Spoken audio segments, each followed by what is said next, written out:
Yeah.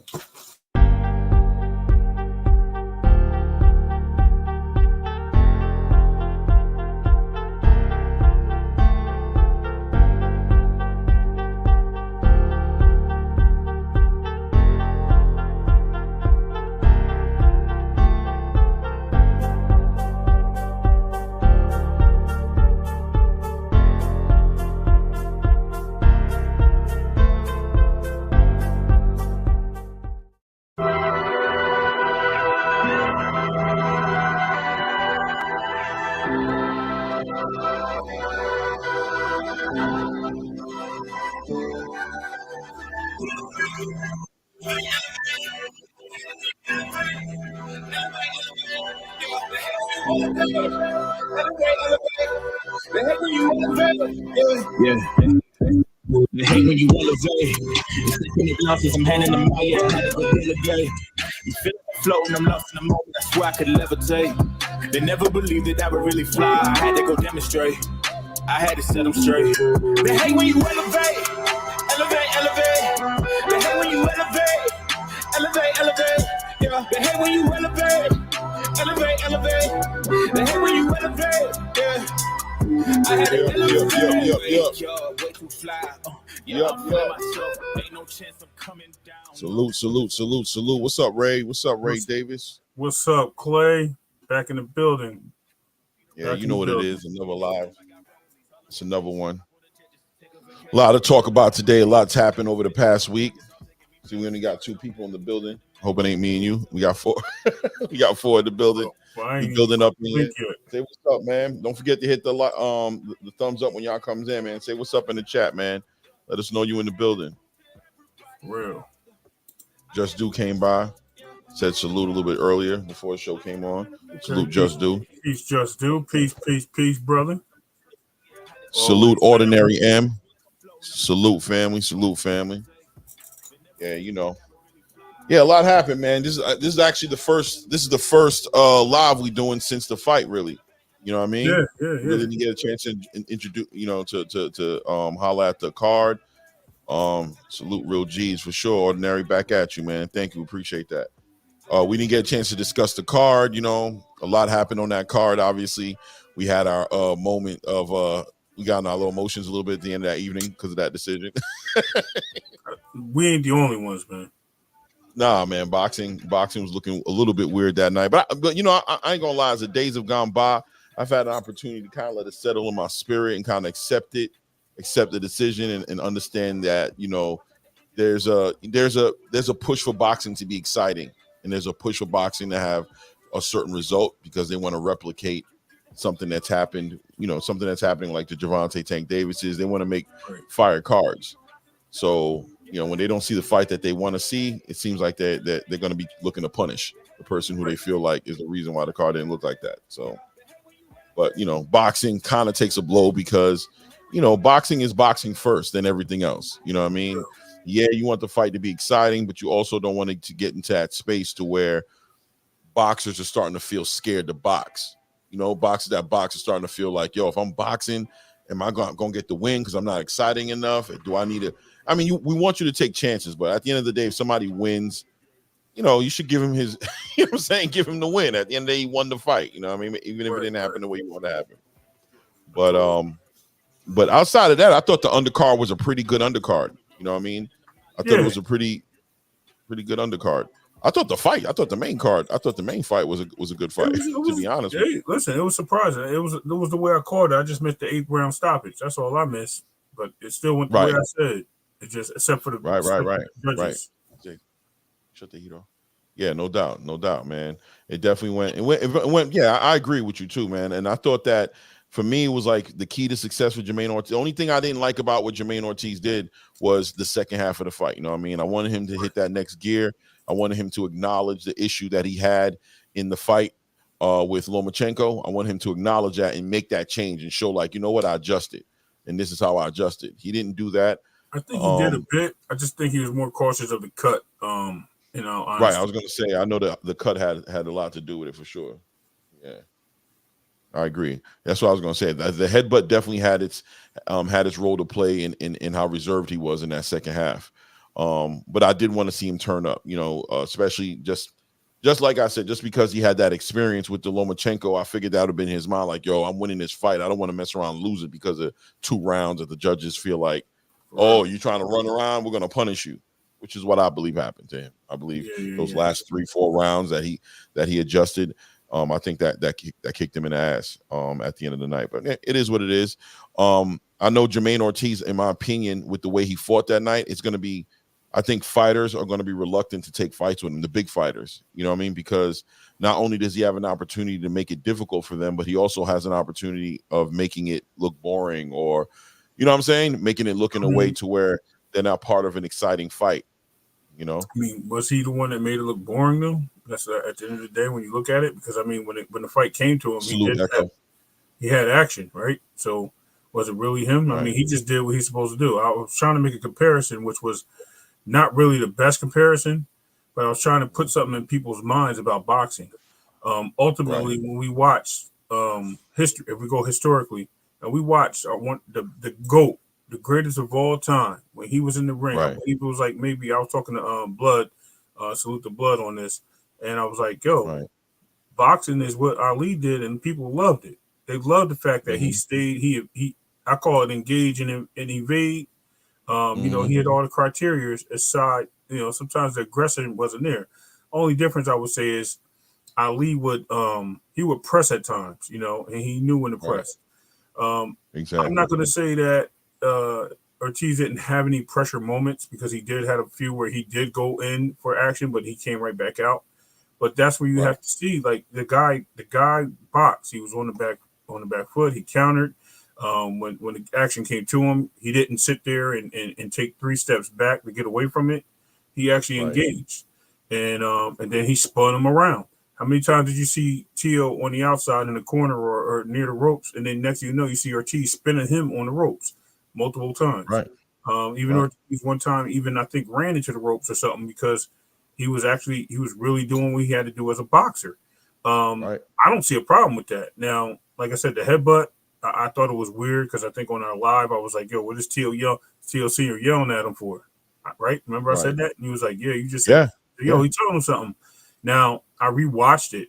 It's hard, because I even slowed it down, and I'm like, bro, I can't even tell you if this is incidental or was on purpose, because it looked like Ortiz actually ran into him on trying to go forward.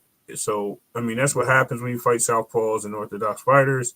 Your feet, you know, get tangled or your heads clash. I mean, it's most of the time that happens. Now, I think what Ortiz should have done is, once he had that gash on his head, he should have went orthodox. Right. He already had Ortiz frustrated. He should have went orthodox in the maybe I would say in the last ninth, and then the championship rounds.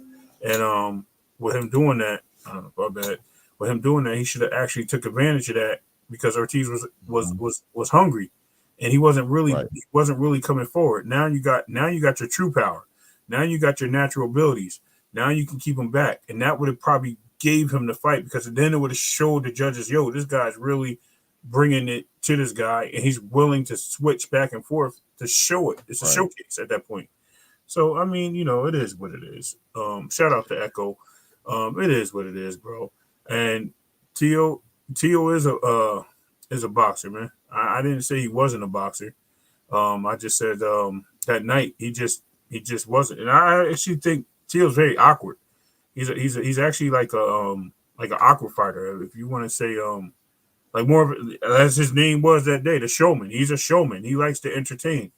He dances, his leg work, his feet are different than his legs. Let's just get that straight. And what I mean by that is he has great leg movement. He has great posture. He can move his feet, but he doesn't have the footwork to cut off the ring. He doesn't have the footwork. Salute, Echo. Absolutely, Echo. Salute. He doesn't have the footwork to you know what I mean, come forward, it seems.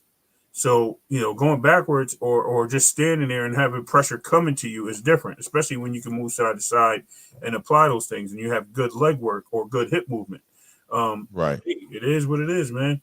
I got pause on that too, by the way. But at the end of the day, I think that Teo, you know, what he lacks is he likes to keep his hands low, And I think that's to bait in a melee to where he wants to capitalize off his speed and his counter punching. But he has to understand when fighting somebody like a Jamaine Ortiz, and he has other people in the 140-pound weight class division is going to offer him the same type of issues as far as Richard Hitchinson's, clearly Devin Haney, obviously. You know, there are a lot of boxers in the 140-pound weight class division, and they're not all going to fall for that, you know, trying to just rush him and have him working off his back foot. In order for him to cut that ring off, he needs to get a little more square.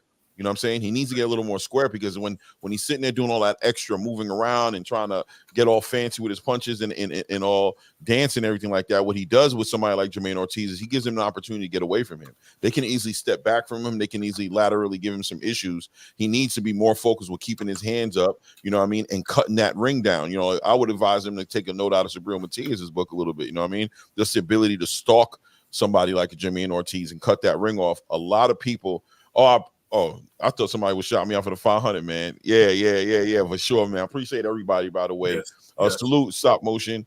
Yeah, I appreciate everybody, all the subscribers, man. We hit that little that mile mark, and I appreciate it. But getting back to what I said, being able to cut that ring off, a lot of people were complaining that about Teo. Like, look, this far in your career, with all the accolades you're screaming about, talking about undisputed, you as far as you're concerned, you want the world to regard you as a two-weight class undisputed champion. We all know that's a lot of horse shit, but if you're going to talk like that, and especially talk about fighting a high caliber fighter like a Terrence Crawford, which we also know is bullshit, but at the end of the day, if you're going to talk about that, then you need to be able to cut that ring off.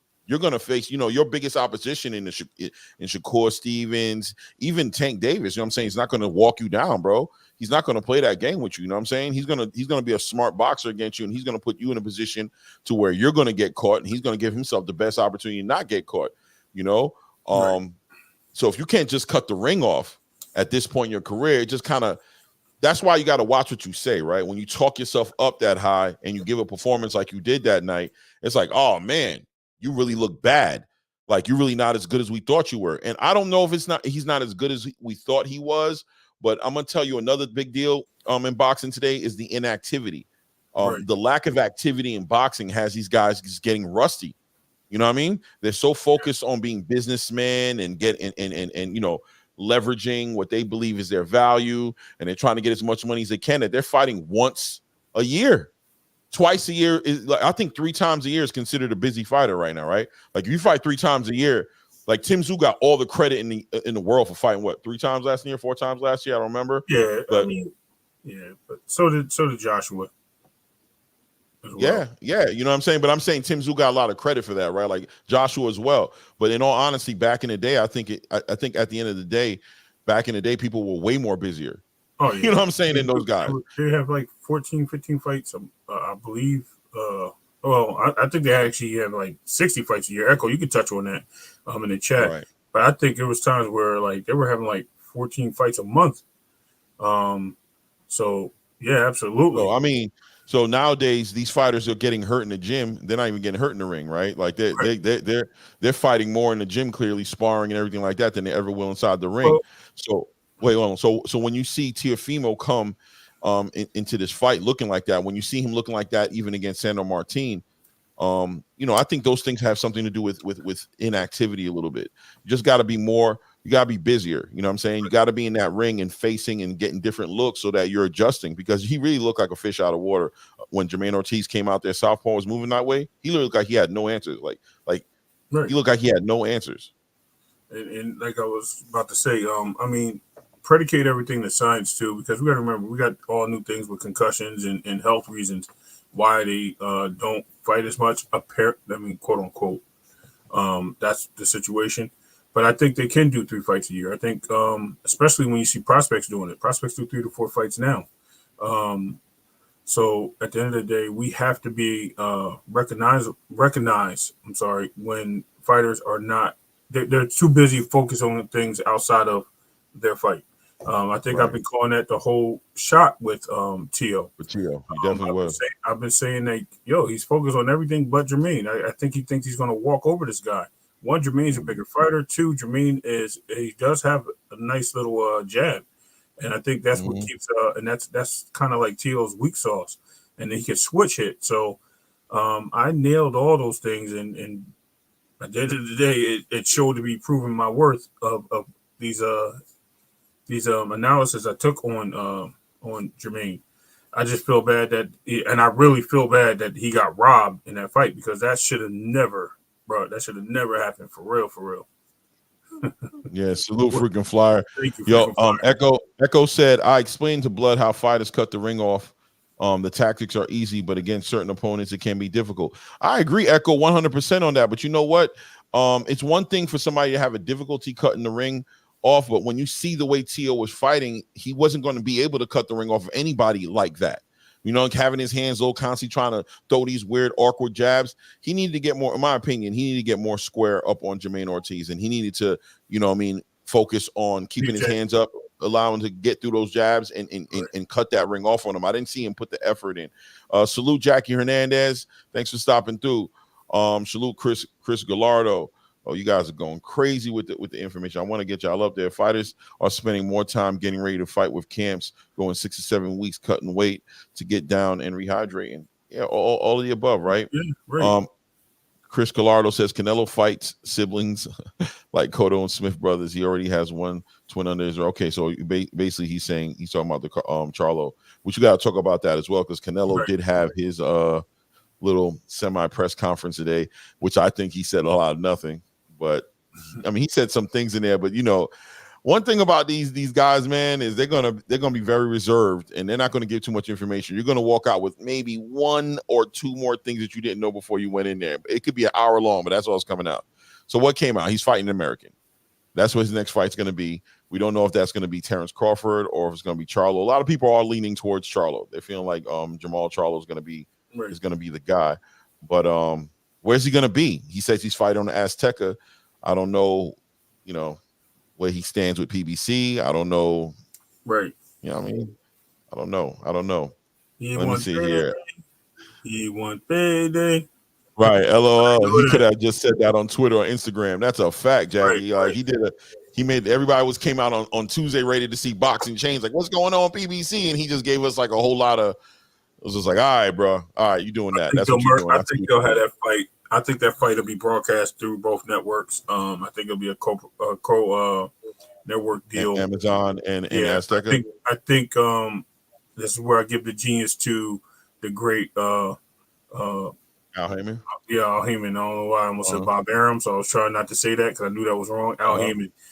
Because I think what that does is that pulls revenue in from Mexico. Right, because now you can, even though you're going to charge less for these pay-per-views, guess what's going to come? The money. Now it's going to tie in with some of the pays to Canelo. So it's a good move. I think it's going to, like I said, I think it's going to be a little viewership, which has happened before. So I can see a success in that. Yeah, definitely, man. I mean, look, the man is a very intelligent, he's a very good businessman, and he's gonna strategize, he's gonna work with his lemons, you know what I'm saying? He's gonna make lemonade, and he's making the best out of it right now. And this could buy him the time, as well as, because having Canelo there is important. Canelo would have left, this would have been a huge blow to the PBC. So he had to accommodate this man one way or another. I don't know how they were able to manage the guarantee, or if they even managed the guarantee or not. Or maybe that was the leverage. Maybe that was kind of like how they negotiated with the Azteca, you know what I mean, for Canelo Alvarez. But we'll see what's going to happen, man. A lot of things got to have to play out. PBC is, you know, they're starting from the ground again with the production. They got to build their whole situation back up to where it was. What was that, Big Dre? If he got your attention, it worked. He's right. But if he got your attention, it worked. Make an announcement that he's going to make an announcement. People talk for 3 days as opposed to 1. Facts. That's what, yeah. Facts, Big Dre. Hey, I got to give. Listen, I'm going to give other fighters that same accurate applaud. I give it to Tank Davis, Devin Haney. I've got a whole nother opinion on that too. Like they all listen. They all throw stuff out there and they get you guessing and they got you wondering and you're talking about them for days. So good point, Big Dre. And I mean, they're very good. That's what social media is there for, and it's helping these guys actually really make great decisions and choices with the facts that they can do this and get us guessing in the media. I'm sorry, Right. internetverse. We'll call it universe, Right. YouTuberverse. Right. Right. No, you're 100% right, man. I'm starting to, I had a Coach Calvin Ford was on Mill City a few days ago. I want to shout say out like to Mill City. Oh yeah, definitely shout out to Mill City. I'll say in the past 5 days, and I had an opportunity to ask, Calvin some questions and speak to him. Wish him the best as well, because I want his case to work out for him, and I know he's doing a lot out there for the board there. But was questioning him, just trying to get his perspective on what's taking so long with the Tank Davis situation. What is holding up, these fights from being made? Any other fight? Just what's his next fight going to be? And he made it clear to me one or two things. Number one, there was a couple details that they needed to iron out. You know what I mean? But he also made it clear that he was trying to see how Amazon was going to kick off this first show. You know what I mean? To see what it was going to look like, and what, in my opinion, see what the company was offering. You know what I mean? As far as offering Javante, as far as opportunities to sell pay-per-views, as far as what the money's going to look like, the business is going to look like. So, although it's kind of like when Javante calls out somebody like Conor Ben, right, and puts out a tweet and makes his whole hoopla, really what he's doing is he's really just pumping his value. You know what I'm saying? He's just really checking the temperature of the space to see what people are interested in, what people want to see from him, and see how much of an interest he can garner. He's building his value up. As YouTubers in the space, and me being a new guy in the space, I'm starting to recognize that a little more often, and less to just jump on the fighters not making the fight, and start to realize that they're trying to build interest, and they're trying to keep their names relevant. And it takes these tactics to do that. And sometimes we want to hold them to what they say, right? They say something, it's like, oh, but you said. He's like, yeah, I said that, but I didn't. There was no contract involved. I just said that. I'm building with somebody else on making a fight. You guys are taking every word too seriously and making it just, you're getting upset over nothing. So I recognize that. I definitely recognize that. Talking to Calvin really just put some perspective on what's going on, and made me just relax a little bit. And Azteca, what does Chris Gallardo said? Chris Gallardo said, Azteca is a regular channel where fights get played for free for the country, but with a delay. All he did was sign a 1-year contract to bring his fights free in Mexico. He's still PBC Prime, 100%. Chris Gallardo, I got that from that as well. I definitely got that as well. He just added another layer to what he was doing already, but he's not going anywhere. I can't tell that he's going anywhere from what he said in that meeting. I can't pull away from that he's going anywhere, or that there are even any issues with his situation. Right. Is he pumping? Go ahead. Is he pumping his value or pricing himself out of some fights? I think he's pumping value. I don't think he's pricing himself out. If you're talking about Canelo or Tank, I don't know who y'all talking about, but I don't think that's happening. I just really don't think that's happening. I think Tank wants all those fights. I'm gonna be real. I know you might disagree with me, but I think he wants all those fights. I just think I think the business of the game, he's trying to jump in front of it. He's trying to pump value into these fights for himself as well. You know what I mean?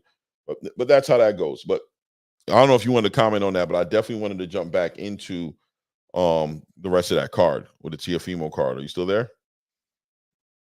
All right, I might be on my own. You're good. Okay. So I wanted to jump into next for Teofimo. What do you think is next for Teofimo? What do you think the next best move is at that point with a performance? Well, he has a number one contender that's been calling him out. They might be trying to get him in the part Arnold. Right. They've been trying to get that fight. So them trying to get that fight may happen. We'll have to see how that works out. As far as Teo avoiding that fight, he might take the winner of Rolly and Pitbull, or Matias. I was talking to Mazuma. Shout out to Mazuma about him, why he would take Matias, because the way Teo fights, Matias fits that style that he needs of somebody that's going to come forward towards him so he can counter. Rather Teo moves and slides and uses his agility to move, or athleticism. Let's be correct, because I don't think it's so much agility there. We just seen that it's more of an athletic ability he has to slip around and throw those shots to catch Matias while he's coming in. That's to be said and be determined, but to be determined. But to say that I think that's a better fight for him and that's something that can bring more to the table, My opinion, rematch this Jamaine Ortiz, because you knew you lost that fight. You cried in the ring, and I think that's what the fans would like to see. And I think we'll have a better fight for both of them. They already seen what each other's going to do. We already know the question. I think we get Ortiz going back and forth and between rounds on how he's going to fight him. We don't just get a southpaw throughout the fight, and it changes things. So then we'll really see what it is. And I think they both felt each other's power, so they're not going to be afraid to engage at this point either. So that'd be a really great fight to have. But again, he ain't fighting Tank, he ain't fighting Shakur, he ain't fighting Devin or Ortiz or Crawford. So we can scratch those. Oh yeah, Crawford is 100% out of there. Yeah, we can scratch those off the list. So right now it's got to be, like I said. You know who could be I doubt he'll move up. I'm gonna say maybe De Los Santos, but he's still at 135. That'd be a nice fight too. He's another fighter that would probably come forward, but he's very twitchy. He's very quick, so that'd be trouble for him. But he doesn't want to fight anybody unless they're coming forward and stuff like that. I mean, you got Hitchens on his what's the name? So it's a lot of fighters there, man. I mean, if we go down the list here.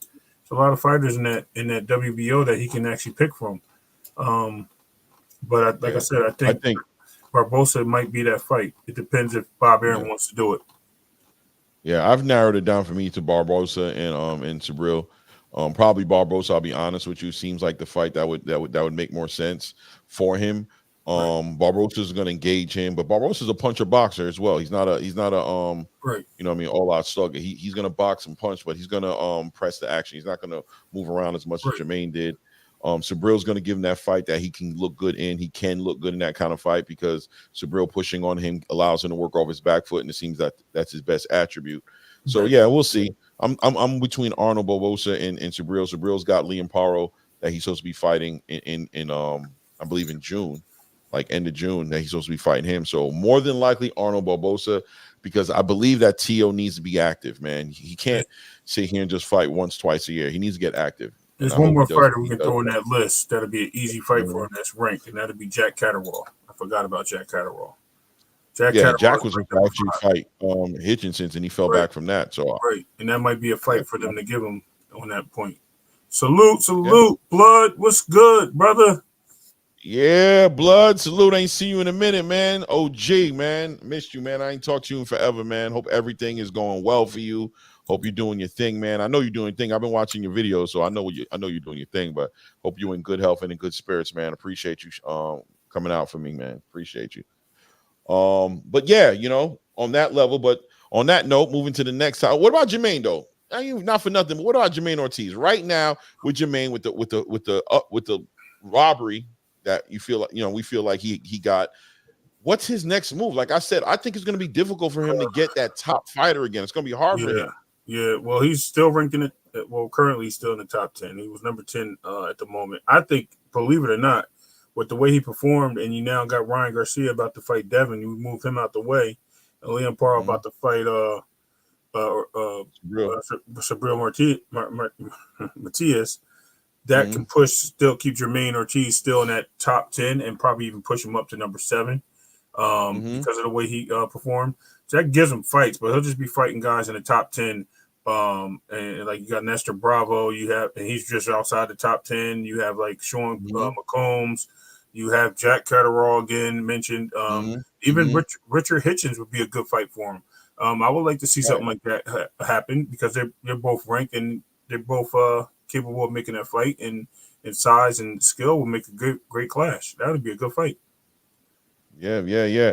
I think all those fights are great fights. I don't know which one would be the one that I don't know which one. I just feel like he's been, you know, when these boxers are getting to that top 10 area, they're trying to make names for themselves. They want to head for title shots. They want to build value in their name.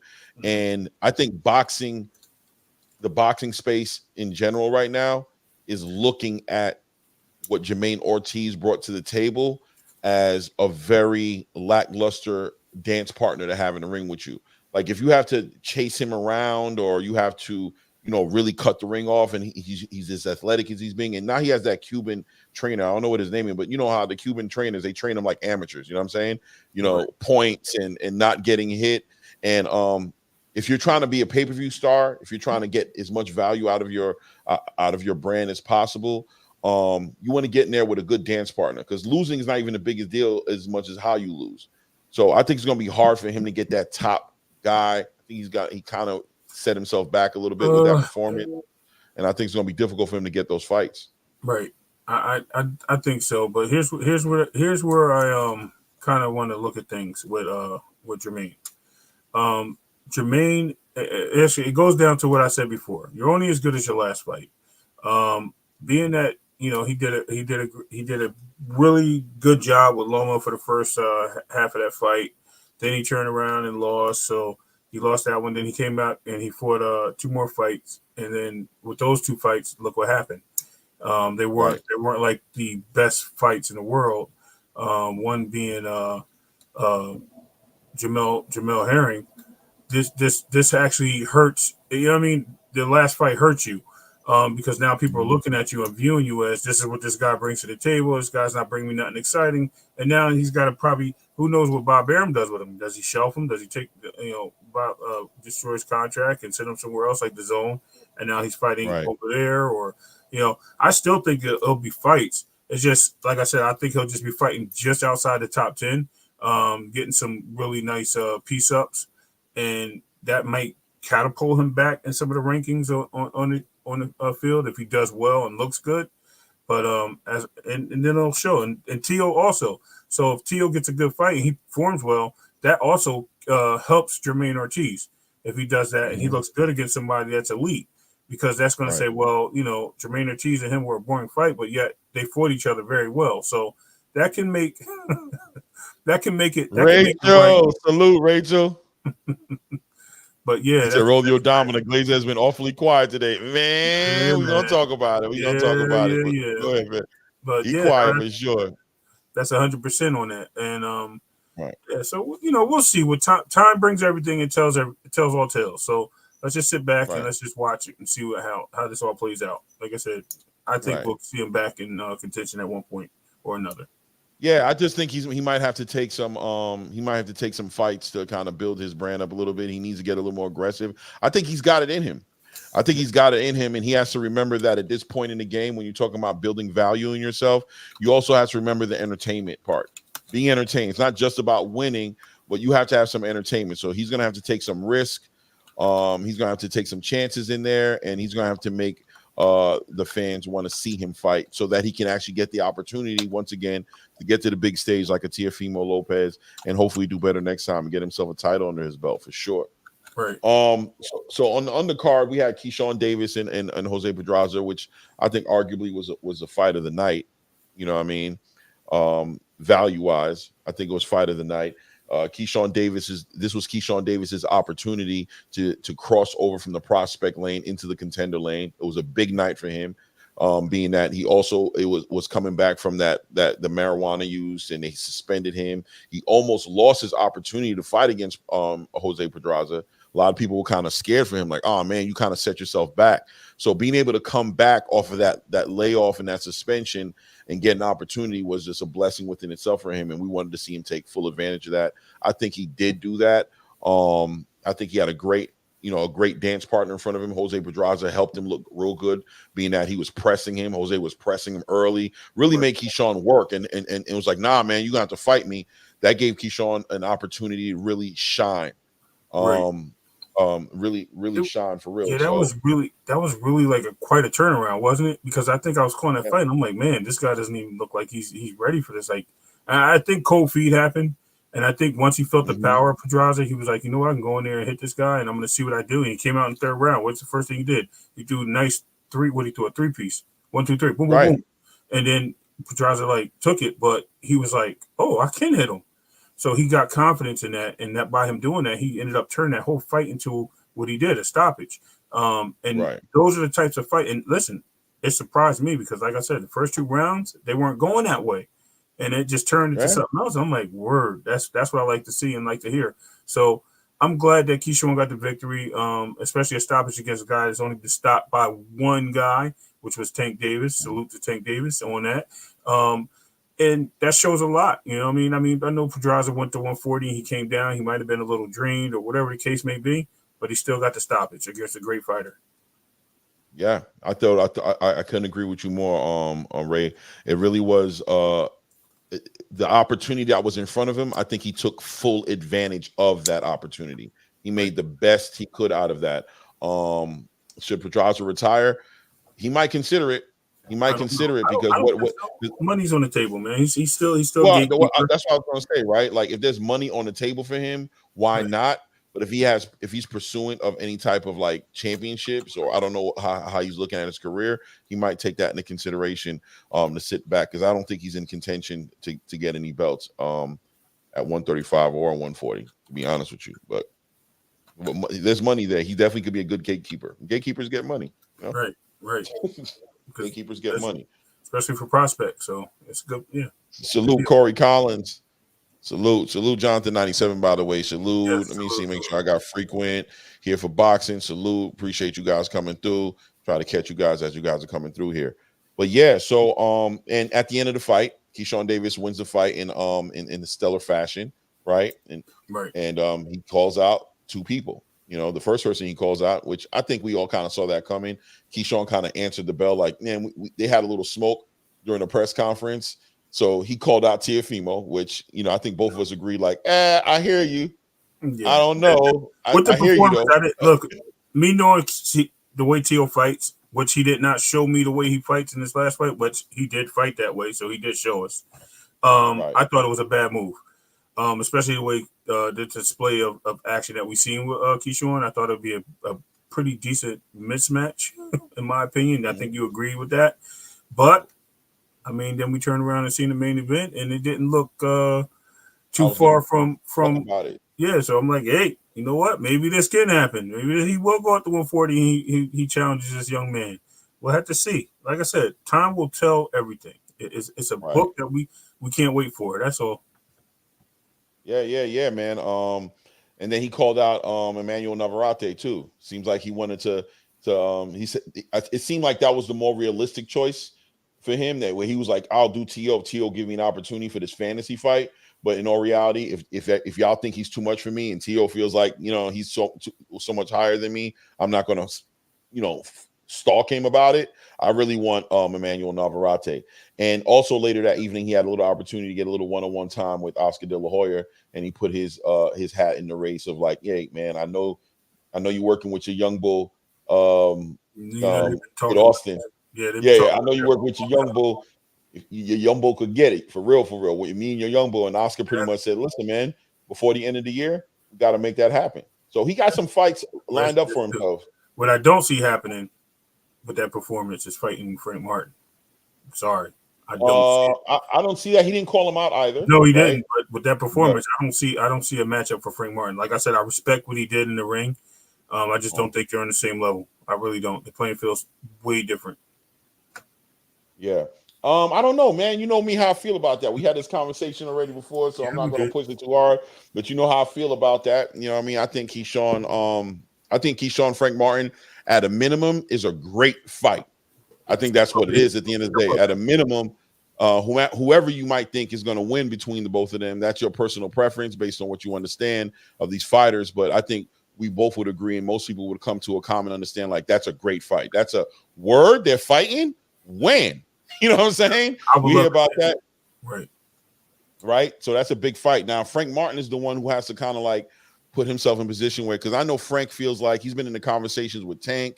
He's been in the conversation with Shakur Stevens. I mean, even Edwin De Los Santos is a very real a fight for him. And I think Edwin De Los Santos is a bigger opportunity possibly than Keyshawn made one thing Keyshawn did that night is he made a big name for himself. I agree. He's a big fight. He's a big fight for somebody. Right. So I don't know. When you talk about Edwin De Los Santos, and also I had an opportunity to speak to Edwin De Los Santos a little bit through Mill City again.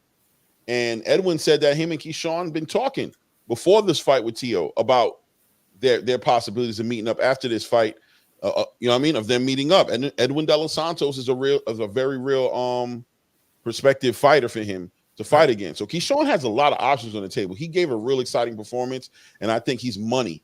He's money now. Outside of being a great fighter and leaving the prospect area and becoming a contender, he's also become money. You know what I mean? Like lining up a fight with him, I think a lot of fighters wouldn't mind lining up with him. He's a great dancing partner to have.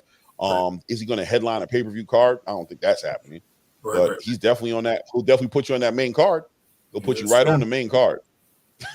Speaking of top-ranked cards, we got a nice one this weekend. I think I sent you a clip of the card, the undercards. And yeah, he did. He did. And then, so what do you think? Because I seen Bruce Carrington on that list, right? He's at featherweight. Shushu's another dude that they're not talking about enough. Shushu's the truth, man. No, he's at featherweight, and our boy Shockey and Nova are both at super featherweight. So that can play a part because Carrington's a big boy. I mean, that dude look like he swells up to a welterweight when he's rehydrating, bro. He looks he's very fast, and that could be a good potential fight with these guys. I mean, I know he's been trying to call out Inoue, Bruce Carrington on the down low, but going up and taking on these guys, man, we could see him making some noise at 132. That could be something to look forward to. So just something I wanted to throw out there. But as far as that, you're 100% right. I've been seeing the same exact thing with Bruce. I think Bruce Carrington is getting to that place where I don't know if they consider him a contender yet. I do. I don't know where they have him. He's like 26, 27 years old, right? Like he's up there right now. He's up there. So I know he's campaigning for it in a way. He wants to make that happen. But at the same time, he can't wait around forever. You know, inactivity hurts these fighters, man, and waiting in weight classes too long hurt these fighters. Now he looks like he's making what is he, 126 right now? Yeah. Looks like he's making that pretty easily. But if you don't see Inoue coming, go up to that 130, shake it up. Oshaki's sitting there looking like I could be a huckleberry, and that could make you once again a star like Keyshawn made himself by fighting Pedraza. And I think he can handle Oshaki. I think he's a very disciplined, good boxer, good puncher, boxer. Great fighter. He is ranked in the WBO though, so he's ranked in the WBO at number 8. He could still make, like I said, he can make some noise there. I just thought that was pretty good. He might even listen if with Fulton moving up, Fulton might be getting ready for him too. We don't know what's going on. Because Fulton already fought on Top Rank, and we haven't heard nothing from him. So he's been sitting down for almost a year now, right? But he's supposed to come out with a fight, yes, sir. Almost a year. I think July or July will be a year. So he's about 4 months off. Yeah, about time for him. About time. No, definitely, man. Those featherweights down there, exciting fights down there. But somebody like Bruce, if he can't get that lined up with Inoue, which I'll be honest, I don't know if that happens for him. He'll sit there too long, in my opinion, waiting on getting a fight with Inoue. I think going up to 130, getting busy, get himself up to a main card fighter is very important for him, and that's a way he can definitely do it. Right. Just kind of going back a little bit to the prospects a little bit. I wanted to talk about the prospects on that Teofimo card because guys, there was some really good prospects on that card, bro. Like we had Abdullah Mason, and I think everybody understands who Abdullah Mason is at this point. We understand who he is. And he's really showing that the fighters who they're putting in front of him are really just completely out of their league. Like it's time to start feeding him a little bit, start feeding him some real fight. He's dominating these dudes in a way where it's like he's checking the box, man. He's doing it. He's disciplined. He comes to that background. Right, and the with his shoulders and his height, man, you can see he's going to be a 147 pounder in no time. He's going to dominate at 147. I think I said the only person that may be a problem for him there eventually will be Andy Cruz when he gets up there, if he stays that long. He's up there in age, and but those two, that'll be a great fight at that weight. But even at 140, that'd be a great fight. But Abdullah Mason is a different animal, man. When he gets there, we'll see. Put it that way. We'll see it. Yeah, man. Abdullah Mason is definitely, keep your eye on him. I think they gave Keyshawn Davis prospect of the year last year. I think most people agree that that's who the prospect of the year was, but it was almost like Abdullah Mason was like Keyshawn shouldn't have been there. He got himself in trouble and shouldn't even been in prospect conversation. If he wasn't there, it would have been Abdullah Mason. But now Abdullah Mason also has some prospects next to him down there that are also making noise, and we have an opportunity to see real exciting fights between these guys. And I'm talking about two specific guys, Emiliano Vargas being one of them. Love him, right? His fight game is really good. He has a reminiscences of his dad when his dad was I think his dad was the first person to ever go 19-0 in straight fights. So with knockouts or something like that. Yeah. So he definitely is bringing some noise, and he has a great pedigree, man. And yeah, I mean, we got some great bangers, some young studs coming up, man. We got a lot of them. 135, and then we had, Emiliano was supposed to be on the card, right? But he had got minor illness, which I looked it up, and they were like, it could be anything from a sore throat all the way up to like, what I'm saying? Maybe a COVID, a bad flu or something like that.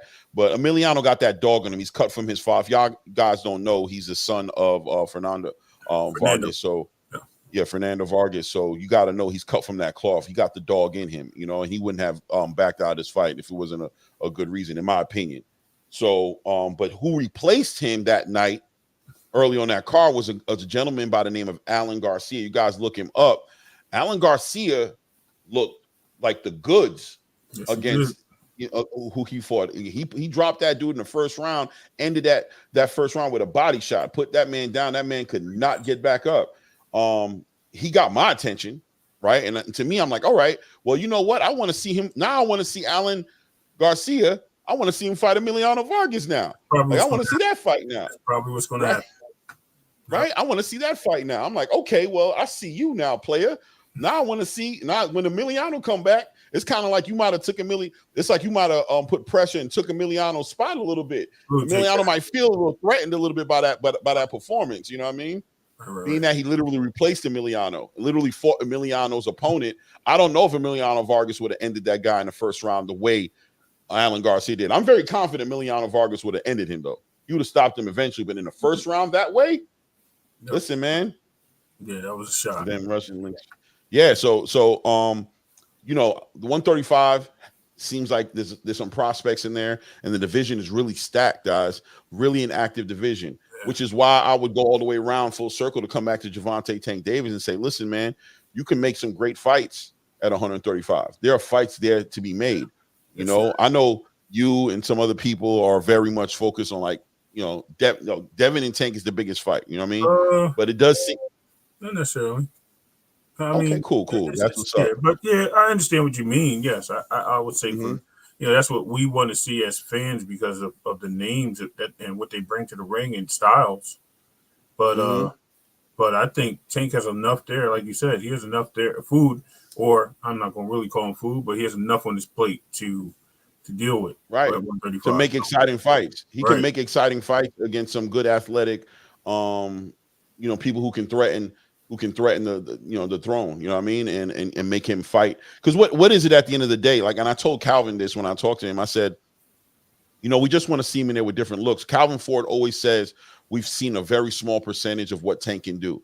But he's also always said that the only way you're going to see him come out that bag with those other tools, it's going to have a lot to do with that dancing partner that he's in the ring with. Right. And that's what we're interested in seeing. We want to see the different faces of Tank Davis, no hatred on him. Obviously, Devin Haney, only because, and I think people don't understand that because he called him out and put him on that list as the top dude that he wanted to get at, it just kind of sparked a flame in everybody's stomach. Oh, wow. Everybody wants to see that fight now. And it just seems like it's dragging and it's not happening the way we want it to happen. But the reality is, more importantly than me seeing him fight Devin, I want to see him fight great fighters. And a lot of great fighters at 135 for him to make fights with. We'll see. We'll see how he carries it, right? We'll see how he carries it after his whatever he's dealing with, because at this point, Tank is dealing with a lot of stuff. I don't care if he says he wants to fight a Conor Bennett at this point. I don't care what he says to Sean Porter anymore at this point. Yeah, I think more so he's like his fans would say, he's trolling. He's keeping his name relevant, and I think more importantly, I believe that camp is waiting on PBC to kind of iron out some wrinkles in the structure of the deal that they've got working out there, and they're waiting for PBC to make it make sense to them. to come and fight right now. They don't want to fight prematurely, and I'm okay with that because the business of boxing. One thing I always say is I don't get too deep into the business of boxing. Very rarely will you hear me or Ray sitting here talking about necessarily the business of boxing. We may touch on it, but we believe that's for the boxers. Handle your business, hurry up and handle your business, and we're waiting for you to get in the ring so we can talk about you. Right? You feel me? We want to see you in the ring so we can talk about you. So hurry up and get the business out the way, so we can see what we came to see as fans, which is the fight. You know what I mean? Right. Absolutely. But a very powerful prospect and undercard that fight had. I think the undercard was more exciting than the actual main event. Even though, once again, I want to get on record, I had no problem with the main event. I was okay with it. I enjoyed the match. I thought it was a great boxing match. I thought Jamaine Ortiz was doing his thing. I thought T.O., if anything, I thought T.O. could have done more as far as cutting the ring and making the fight more exciting. But I do understand the consensus that it was a boring fight, and I know how people feel about it. It's okay. I understand. Right. Real quick, I'm going to ask you for your horns in like 30 seconds, in about a 15-second countdown.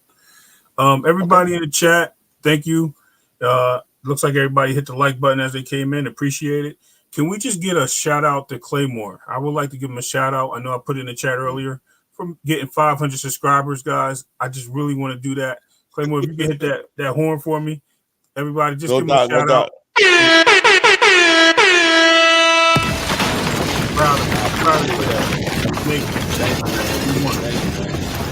I appreciate that, man. And that's a shout out back to you guys as well, because obviously you guys are the ones subscribing, and I appreciate if you guys you guys are enjoying the content, obviously, and I like talking boxing. We here doing that, man, and I like the energy that we're carrying doing that. I appreciate you, Ray, as well, for being my co-host and making it easy to have somebody to really just hit thoughts off of and bounce thoughts off of and disagree with me. Y'all know me and Ray all day long. You know what I'm saying?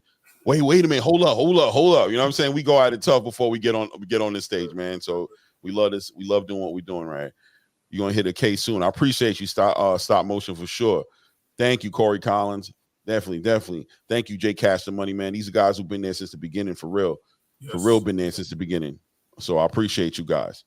So now, a lot of news going on, you know what I mean? But I think another big thing that came out the day after that event was the big Devin Haney, Ryan Garcia fight, right? Like, it got signed on paper, but more importantly, we seen some WWE type energy, you know what I mean? Surprised the cheer didn't come from the left side of the fence. It could have, man. They had a big old dude in the middle, a big old Bane. You know what I mean? That's what showbiz calling him. Bane was looking like he ready to lay somebody out. And let me tell you what gave it away to me. Devin Haney and Bill Haney's bodyguard was nowhere to be found. And he's just as big as his brother. And I was like, hold on, how's all this going down? And not for nothing, I believe his name is Tank too. So I'm like, where's Tank at, man? He's supposed to be here with them protecting him, but don't know where he was, man. And that just drew some curiosity to me. Like, is this real?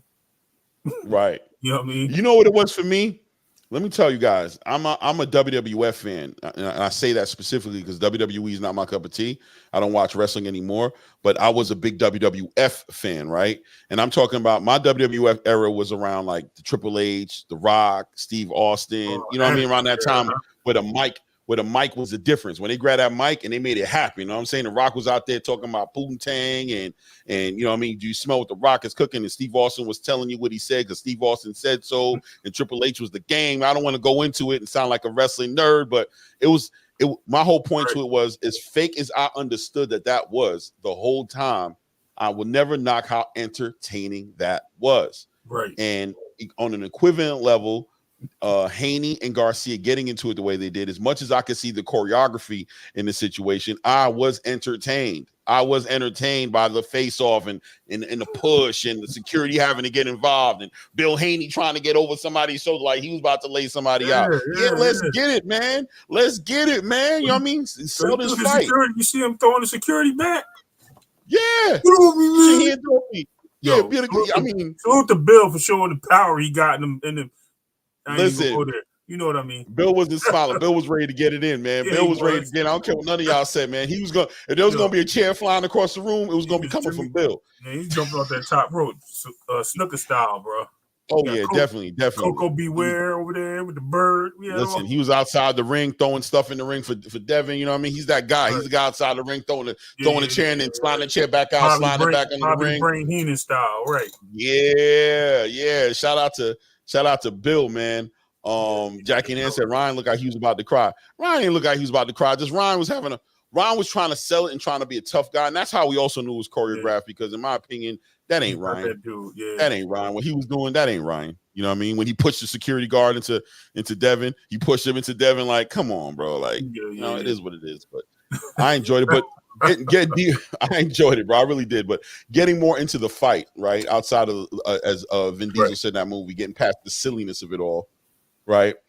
The fight, the actual fight, right?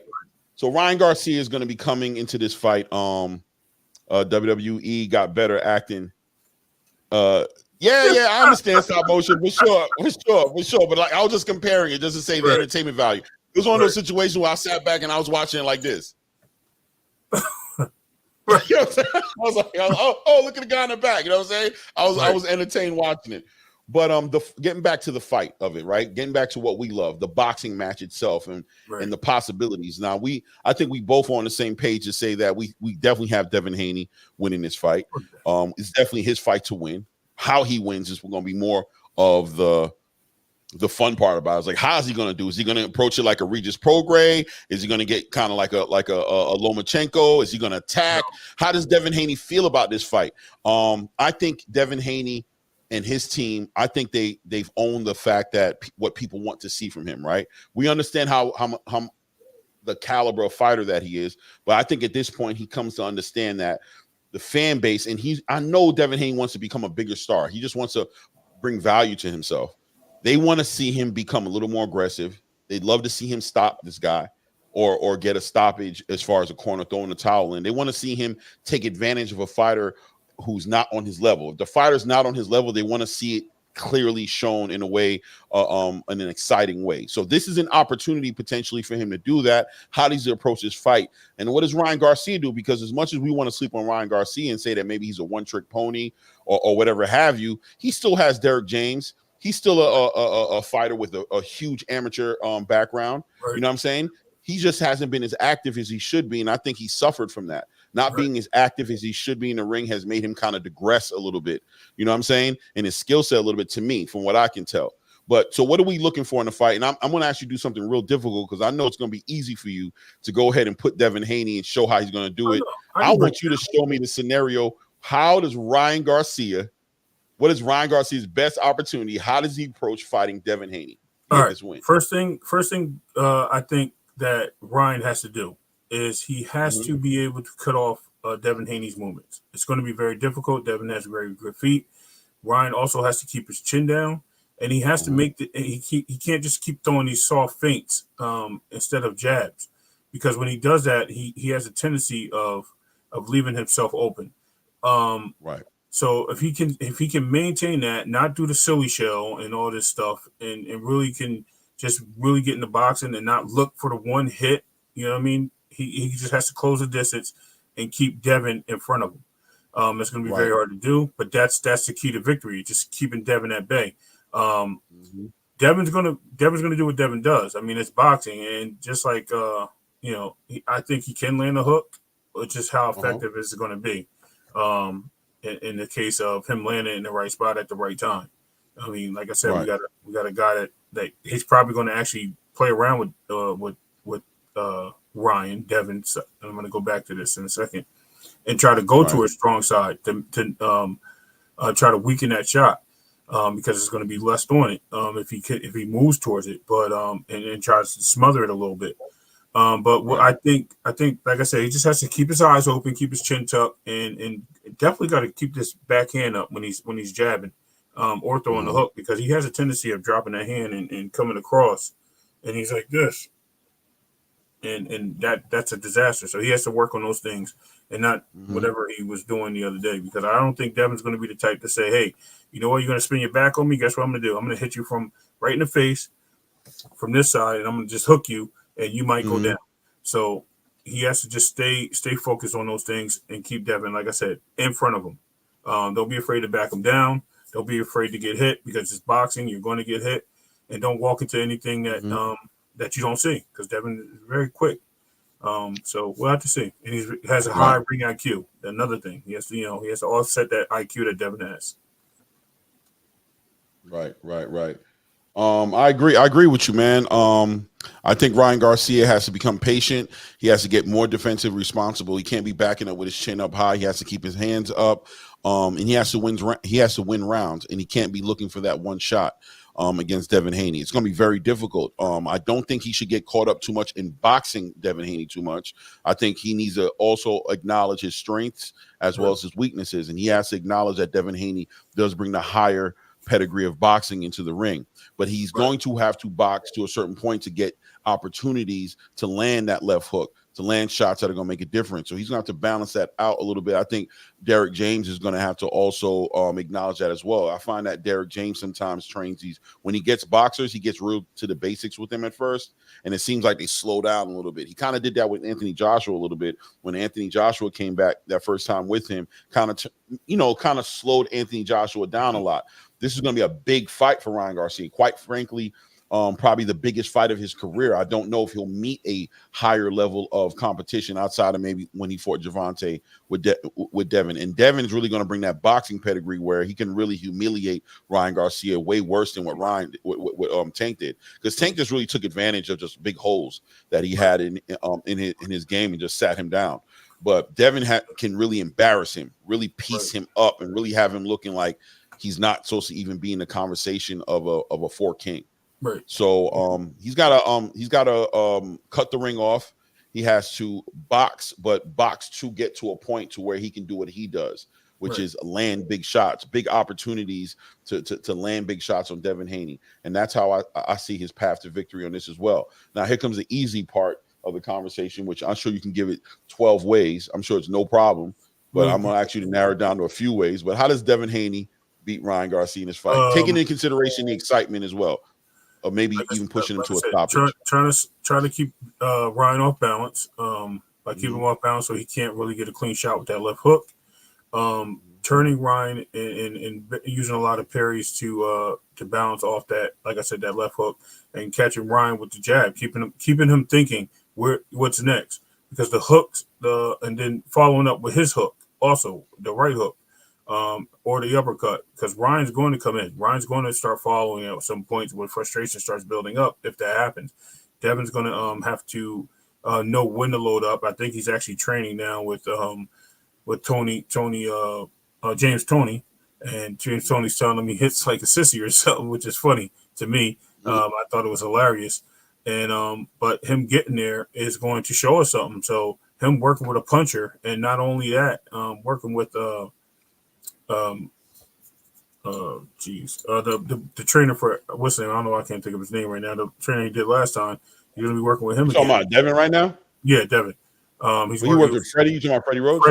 Freddie Roach. Thank you. Yeah. Working with Freddie Roach, because he's gonna be working with him again, because that's gonna teach him.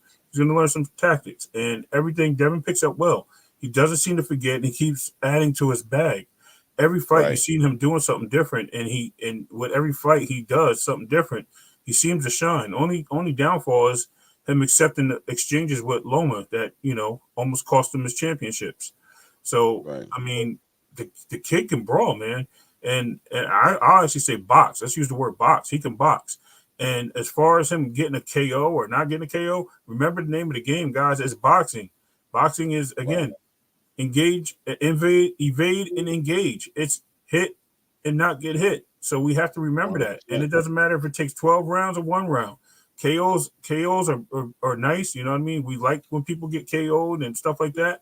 It shows like you want to get this guy out of here and get your paycheck.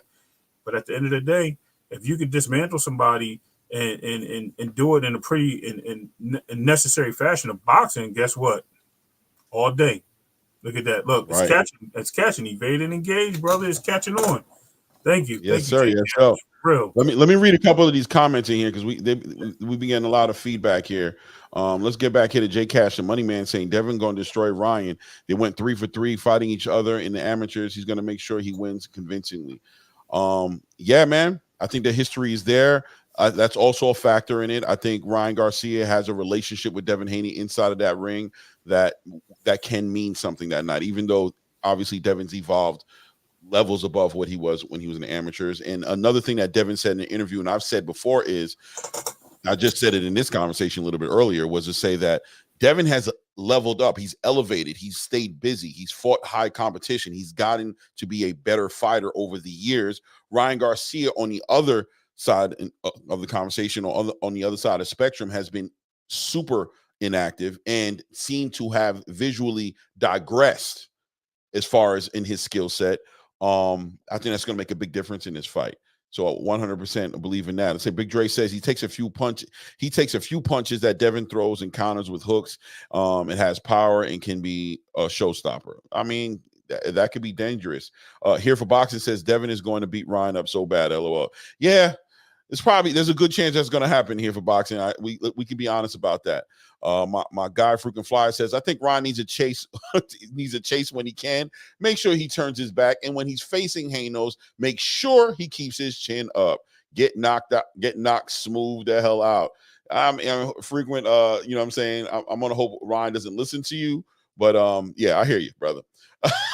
J Cash, the money man. Ryan got to throw that Philly shell shit out of the window. Devin is going to be the most disciplined fighter he faced. Dev already knows he's looking for that left hook. That's true. When you're dealing with a high IQ like that, just like Tank was calling him out in the press conference saying, you're going to come with that left hook. We know this, man. And Ryan literally did that nonstop until you know, Tank just put him down. And that just goes to show you that you know the man is expecting it, and he still couldn't adjust. He still came with the same energy. So 100%, he needs to throw that out the way. J Cash, the money man, says, I wonder if Ron is going to abandon his game plan mid-fight if whatever they have planned doesn't work. I think he's shown the history of that, J Cash, the money man. I think that's going to be also a big factor in his fight for Ryan Garcia. I think he needs to listen to his corner. Listen, Linda, listen. You know what I'm saying? He has a bad habit of adjusting in the middle of the fight, going back to old habits, and literally not only confusing fans, but also confusing his corner, going back to sit down and having Derek James literally ask him, what, why, and when did you start doing that? We never worked on none of that. What's that all about?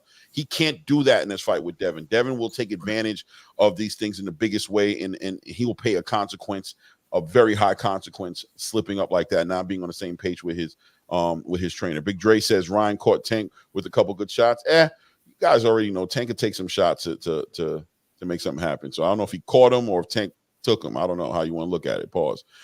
J Cash, the money man, says Ryan ain't got no feet. Devin gonna dance on him. Man, these are all legitimate things to bring up. It's the truth.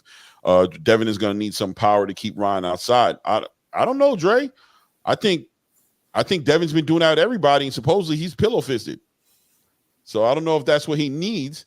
J Cash, the money, invading and engage 100%. Let me see. Devin has been getting better almost each fight. I'm telling you, the rounds make the difference. Activity makes a difference for these fighters. That's something that these fighters are missing.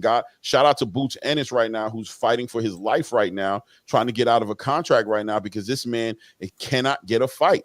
The last couple of months, Steven Espinoza put out a Twitter saying the last couple of months, he's had 3 fighters either cancel, postpone, or just simply jump out of fights with him on that 147-pound weight class division, which is why I said it a long time ago, but also Ray said it as well, that he might take a consideration into going up to 154 to find some guys who want to fight him, because I'm going to tell you guys something.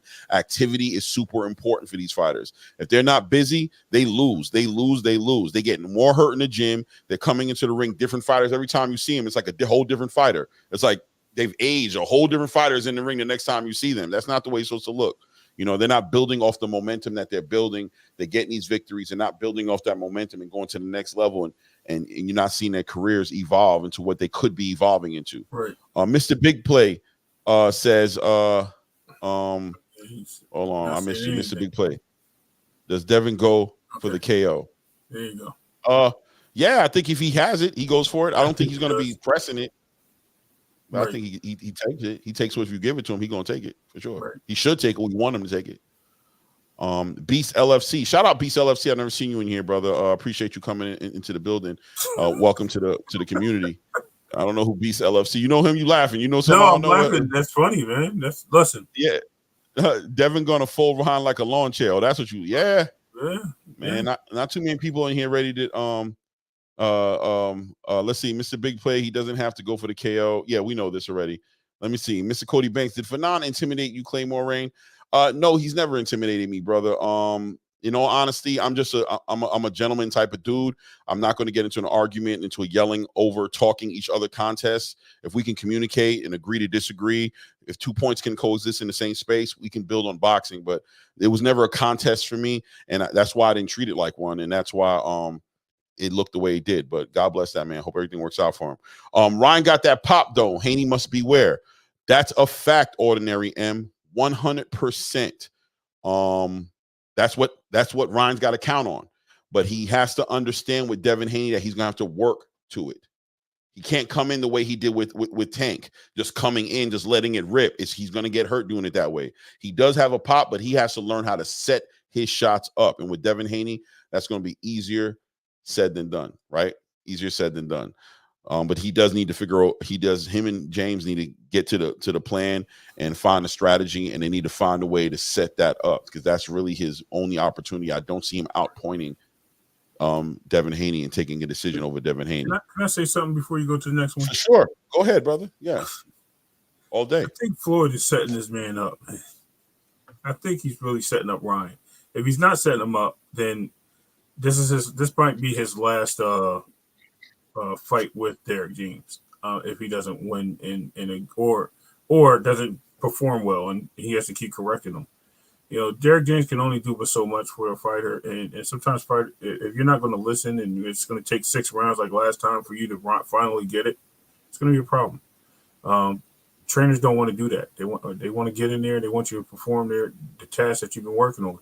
So it's all going to come down to, like you said, if he's going to be able to do what he's asked to do in that ring and adjust when he needs to.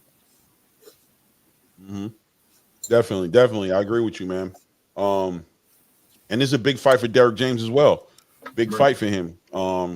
He's had a little bit of he hasn't had an exciting past year and a half, 2 years. He's been dealing with some adversity. He got some hard-headed fighters, to be honest with you, in my opinion. You got fighters who have a habit of doing their own thing, and it kind of looks bad on him at times. And you got fighters who like Anthony Joshua, for example, right? Who just are leaving, right? They're going to other trainers who are more like the way they want to fight. So this is a big fight, man. Ryan Garcia is against Devin Haney is also a big fight for Derek James. I said the same thing between Errol Spence and Terrence Crawford. I said this was a big fight as well for Derek and for Bomac. It wasn't just Terrence and Errol in that ring that night. It was also the trainers. We had 2 high-level trainers in there, and chess was being played with using their fighters as pieces. So this is a big fight for Derek James as well. Let me see. Nah, Devin ain't pillow-fisted no more, LOL. Regis looking like they was playing football with no pads. Listen, I agree with you, Jay Cash. I just wanted him to go up the next gear. Just flip the gear up. You know what I'm saying? Go ahead and drop that. You know what I mean? Get them RPMs up. You got that boy on his heels. He's not supposed to be in there with you. Go ahead and take that boy out. Put that boy on his pockets and put him on his pockets for good if you can, or at least get the fight stopped, which I think he could do that. I think in this fight, I'm looking forward to seeing him do that if there's an opportunity for him to do that. I don't want him rushing it. I don't want him chasing it. You know what I'm saying? I want him to take what's in front of him. Mr. Big Play Bray said, I was just asking because everyone talks about him not being exciting. A win is a win to me. Oh, I think he was responding to him, but I know what you're talking about, Mr. Big Play. You're talking about as far as Devin being exciting. Yeah, brother.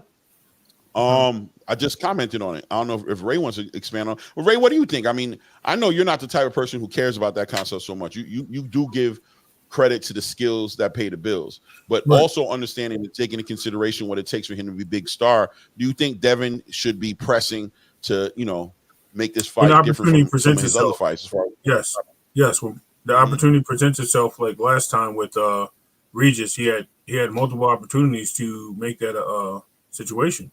And what did we get from that? We actually didn't get the knockout. We got a knockdown. Actually, I thought it was 2, but I think they said it was a push down because he kind of fell into him. He kind of slid him forward. But regardless, you know, when we get things like that and we see that he has the ability to do it, man, make in on it. But then also got to play cautious. You know, it is boxing, and when you're boxing, these things can also turn around and they can bite you in the rear, because when you got fighters that like a Ryan that could just throw a punch out there. Matter of fact, perfect example: Roy Jones fighting Antonio Tarver. Tarver backed him into the ropes, right? Roy was doing this thing with him. Roy, you know, it was a tough fight. Roy was actually trying to get him with a check hook, and as he was trying to get that check hook in there, Antonio Tarver came over the top with his right hand and smacked Roy right in the face. He landed first, so those things happen, man, and you got to be wary of those situations. So, yeah, it could play into both sides of it. I mean, not to mention Roy came down from 200 and something pounds to be back to 200 pounds, right? 100%. I think it was like 220, and he came down to like 175. It was like 210. It was like 210 or something like that. Yeah, and then the 175. So that was a drain in itself. But again, we're talking. You can't. You got to, if you got the opportunity to do it, do it. Don't. You can't waste time. If you don't think, if you don't have the confidence to do it, then we're going to be asking questions, and that I don't care who it is, Devin or anybody else. You know, we can't keep seeing. I'm not going to say we can't keep seeing it. If you're putting on a performance like you did last time, I can live with it, especially if we get a couple knockdowns. That's Sugar Ray all day.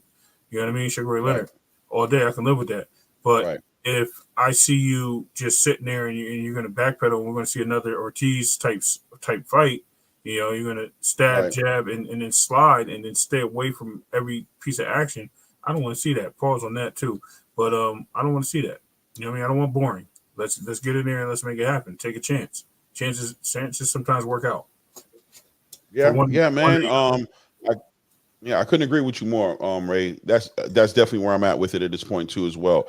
I think you're heading in the right direction, though, Devin. I think you're doing your thing, but the fans want to see something for a reason, and I think you want to give it to him as well. I think him and Bill Haney just need to get on the same page about, because it looks like Bill might have been more so the one pulling Devin back a little bit in that fight. Like, hey, I know you see it, but we had a game plan, stick to the game plan, which I can appreciate, which is one of Devin's highest qualities, is the fact that, unlike Ryan Garcia, he sticks to the game plan. He listens to his trainer. He actually does what his trainer tells him to do. What they worked on in camp is what he's going to do in the fight. That's a very big quality of him. So I think him and Bill just need to get on the same page about implementing that in the game plan, so that when there's opportunities like that, Devin is taking those opportunities. Here for boxing was hollering at Miss Big Play Bray.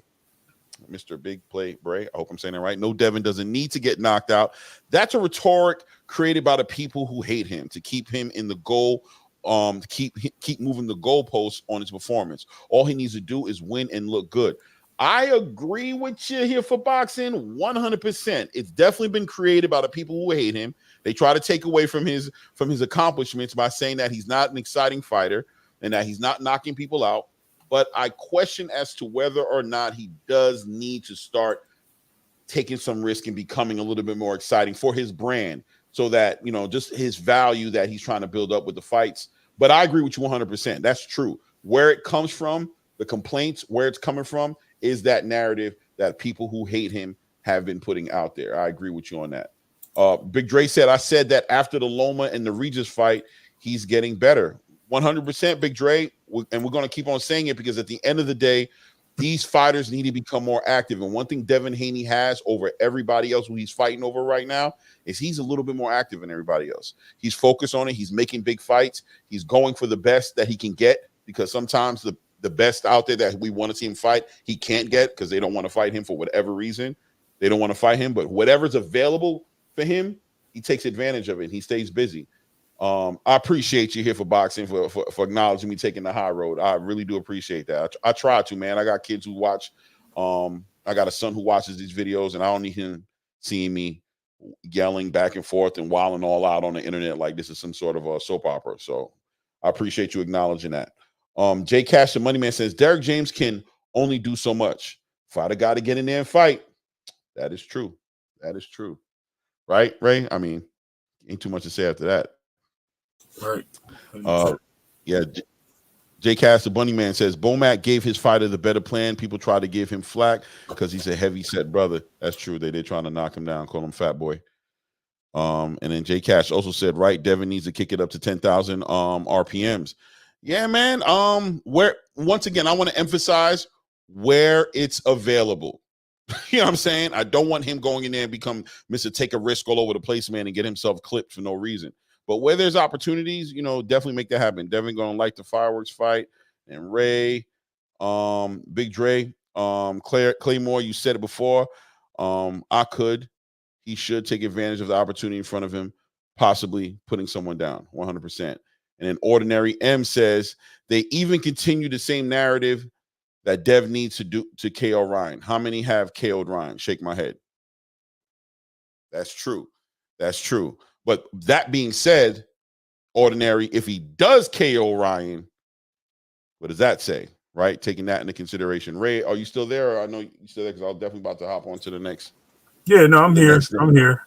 Okay. Cool. Cool. Hold on. Let me do this for frequent flyer. Let me do this for frequent flyer and all the people in the chat. Hold on 1 second. They want to see it. You gonna put it up there? He gonna fly it up there. This right here caused a little trauma, boy. This caused trouble back in the day. This caused trouble. And we're gonna throw the link up in a second too, guys. I don't know if anybody feels like getting up on the panel and sharing their thoughts. We definitely plan on doing that. But you know, me and Ray will get it out the way first. And for the ops, you know what I mean? I appreciate them too. So let me do this for them. There you go. For you guys. You know what I mean? You know what I mean? That's for you guys. Yeah. You know what I mean? We showing love. We showing love. We showing love. Don't ever say we ain't showing no love. We showing love. You know what I'm saying? You know what I'm saying? But yeah, so Devin Haney, Ryan Garcia, April 20th, 2024. Be there, be square. Is there anything else you want to drop on this topic, or do you want to move on? No, I'm good. I think it's enough to be said and handled at the end of the day. It makes a lot of sense, and everything you hit was 100% there. Oh, you know what? There is one more thing. Not with this though. I don't know where were we moving to, because I actually have a question about the Navarrete Shakur. Didn't he just resign with Bob Arum? Yes, Shakur. So we can jump into that topic actually. So Shakur Stevens, if you guys aren't aware, has re-signed with Top Rank, $15 million. I believe it's a 5-fight deal, so roughly about $3 million a fight. And as you guys know, there was a discussion that Shakur Stevens wanted to fight Emmanuel Navarrete for that vacant WBO title, I believe it was. That was there, and some people say Shakur took the, hit that retirement conversation based on the fact that actually Bob Arum lined up, I think, a Navarrete versus, who did he line him up to fight against now? Before he was hold on, you ain't gotta worry about it. Dennis Barachek. Right, Dennis Barachek for that vacant title, and Shakur took some feelings about that. And a lot of people thought he took the retirement for that. So being that he has decided to go ahead and extend and re-sign with Bob Arum for a 5-fight deal for $15 million, I think Ray, you was about to jump into the question as far as whether or not he's going to get the Navarrete fight or not. Yeah. So I was saying this for quite a while. I think what he did, and we'll see how it turns out in the case of this 5-fight deal. If he's going to dangle the unifications in front of Shakur to try to get him to resign, because what happens now? You got 3 fighters on your stable. They're going to have 3 of the belts.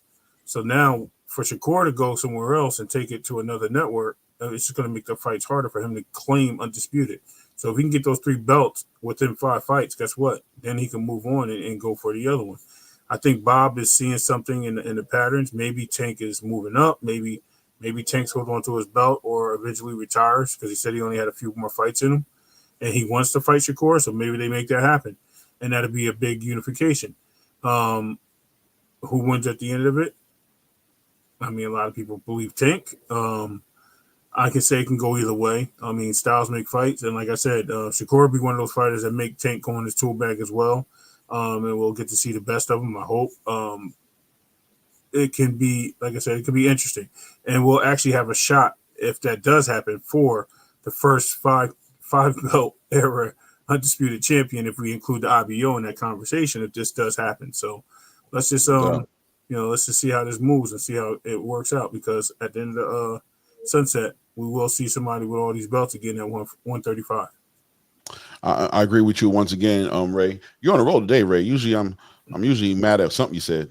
Not yet. I'm sure we got one coming. But but as far as this topic is concerned, I agree with you 100%, man. I think they are dangling some opportunities in front of Shakur. I think that 15 million was a big part of the deal, but I also think that Shakur probably had some issues that had to be addressed, and I'm sure they were addressed as far as not only do I want this money, but I need some of these fights that I've been talking about getting. You know, whether it's the winner between Lomachenko and Kambosos, whether it's the winner between Navarrete and the Ukrainian, I can't say his last name, I'll just say Berlicek, and hopefully I hit that somewhere near Berlicek. There's some opportunities there. I think Shakur is one of those fighters who is belt driven. He's accolade driven. He likes the idea of becoming unified. He likes the idea of being undisputed. He's not like some fighters who don't care for belts. He happens to care for belts. So, Bob Arum has his work cut in front of him, or Lou DiBella, and we'll just put that there for whatever anybody could read between the lines of what that's going to end up being. But you know what I'm saying? Whoever's going to be working directly, right? Whoever's going to be working directly with Shakur, I think should have an understanding, and I bet you they do have an understanding at this point that this man is interested in unifying and maybe becoming undisputed. And if Tank, because I worry about sometimes how Tank feels about it. I also asked Calvin Ford about that as far as undisputed is concerned. How does he feel about that? Have they changed their mind on that at all? Are they in a chapter in their careers right now in the journey where now strap season has become an interesting topic for them, and they're interested in doing that in that division? He said as long as it makes sense, that's what they want to do. They said nobody's not aware of how good belts are, but for them it has to make sense. And I think he's talking about, right? So so we'll see how that turns out. If he's not able to do that, I have another question for Shakur. How willing is Shakur to maybe go up to 140 and compete up there for opportunities up there at some point? Yeah, because he was always a big another big guy that was fighting at lower weight, so he can easily make 140. Right. So the question is whether or not he'll do it. Right. But he's got a different. Once you get to 140, the power is different up there. So that's where it changes. And activity, man. I keep saying it. You guys gonna, activity is important for him. It's important for him to get those looks. When he gets in front of those Edwin De Los Santos style fighters, it's important that he's able to, and I'm not the type of person to hold it over his head, the Edwin De Los Santos performance, as much as some people. I do believe that he was hurt going into that fight, but I also believe at the same time, two things can coexist in the same space. I think Shakur was also aware of that power, and I think his, he wasn't too eager to get hit, right, by anything Edwin De Los Santos was throwing. He maybe even felt it very early in the match and decided, like, you know what? This is how we're going to move about it. And he's going to face a lot of that type of adversity at 140 if he ever decided to go to 140. Oh, yeah. So he needs to check those boxes, answer those questions on there for Shakur. Let me see here. I kind of want to catch you guys saying, I'm about to throw the link up in a minute as well. I think we got one more big topic that we're going to talk about as far as the Canelo Alvarez situation is concerned. Also, PBC a little bit, right? What do we think about? I mean, we kind of spoke about it a little earlier. Do we really need to get into that conversation? That's gonna be something that's gonna drag out and get into different parts. I mean, we can even do that on the panel and see how people feel, but I don't think it's 100%. I agree with you, man. I agree with you on that. Let me go down these remarks here. If he kills Ryan, another topic narrative will surface. You're right, Ordinary M. They'll never stop with the narratives, but at the end of the day, it won't be that one. So, you know what I'm saying? If he does that, it won't be that narrative. I knew Shakur was going to resign. Yeah, Shakur was just negotiating his deal. I think everybody understood that. Is that you? Yeah. Damn, I lost my money. I thought it was going to be 35 days. I'm usually mad at something you said, but I'm sure we got more coming. Yeah, Ray. Yeah. Now, actually, I'm not really going to be mad. I really don't be mad at what Ray said. Ray's a very high level thinking man in this space, and I think you guys are going to get to know that more and more as you see about him, how intellectual he is about this. Probably more than likely at a higher level than me. He's very on his game. Very rarely am I, unless I'm poking fun at him. Very rarely am I like totally disagreeing with him. Let me see. Frequent Fire saying Ain't no some fighters, only one fighter. Don't believe in belts. Yeah. You know I'm trying to stay away from that frequent. You know I ain't trying to be that guy jumping on that, man. Look, he's taking your old tricks. He said, ain't no some fighters, only one fighter. Don't believe in belts. Hey, brother. You know what I'm saying? Tricks up. J Cash the Money says inactivities kills careers. Yeah, man. And that's what this whole entire PBC thing is about. Not to just bring it up, but just as, you know, real quickly touch on it and be like, that's the whole thing about it, right? These fighters need to fight more. Low Nose Boxing in the building. Shout out Low. That is my guy. But that is my guy. Hope when I put this link up that he definitely jumps on the panel. And Low, I'm definitely interested in your opinion. I've seen your videos on Teo, but I know you're a big Teo fan. You know what I'm saying? And I'm really interested in how you felt about that fight and what he did. And, you know, was it up to your expectations? I'm really interested. You're always very honest about. I know that's your guy right there. So hopefully you hit this link once I put it out there. Big Dre said, I think Tank has gotten belts and is being paid better for worrying about them. Sort of been there, done that attitude. I don't subscribe to that. Big Dre ain't gonna lie to you. J Cash the Money Man says De Los Santos must have hit Shakur with something that made him say to himself, fuck engaging with this guy. I bet you he did. I bet you he did. You know what I'm saying? And I think it was more importantly, like it's not like going to the gunfight thinking you couldn't win it with a knife and the shot got too close to your head. And you're like, man, fuck that. Now you're hiding behind stuff, and you know what I mean? You're not out there meleeing, and everybody doesn't realize that you're not gun. You don't got the guns to really compete with this guy tonight. And I think that's what it was with him. I think he didn't have the guns to take advantage of the openings and make this guy pay. And he knew that was once he exposed himself to Edwin De Los Santos as a hurt fighter, he knew that it was going to be a bloodthirsty Edwin De Los Santos on his heels. And he was more so concerned about fooling him into believing there was still something there to keep him on his heels. I think he was also successful at doing that. I think he did finesse him. I think Edwin was also worried a little bit. Little did he know he was dealing with a man who was who had one arm in the ring that night. Let me see here. I think Tank. Okay, we seen that. J Cash the Money Man, De Los Santos. Boom. If he KOs Ryan, they're gonna bring the PD allegations. Say it was snack or something. You ain't lying. They will. They will. Mr. Big Play Bray. Everyone is allowed one slip up, and he should be fine. I agree with you. And my guy Frequent said we got to keep it funky, fellas. I hear you. I know Frequent. I know. Matter of fact, do you want to jump on anything else, or do you want me to open the panel? No, let's open it up. All right, let's open the panel up. If you guys want to jump up here, we're gonna make it available. Hey guys, we in the building. We got a decent amount of people up in here. I need those likes to match. Let's get the likes up. Hit the thumbs up. It's free. I'm gonna quote my man Matt Hoffa. It don't cost you no paper unless you a motherfucking hater. You know what I'm saying? Hit the like button, guys. There's 29 guys in here. Please hit that thumbs up. The link is in the chat, guys. If you guys want to get up on the panel, we got some. We could talk boxing tonight. You know what I mean? That's what we love to do. Ray. So yes, sir. We got Francis Ngannou also coming up. Francis Ngannou and Anthony Joshua about to come up as well. Let me see. Rosclot in the building. Salute Rosclot. Haney got punching power like Paulie. If he KOs Ryan, who cares? Ryan a bum anyway. Wow. Rosclot with that raw. Right. Rosclot gonna come in every time.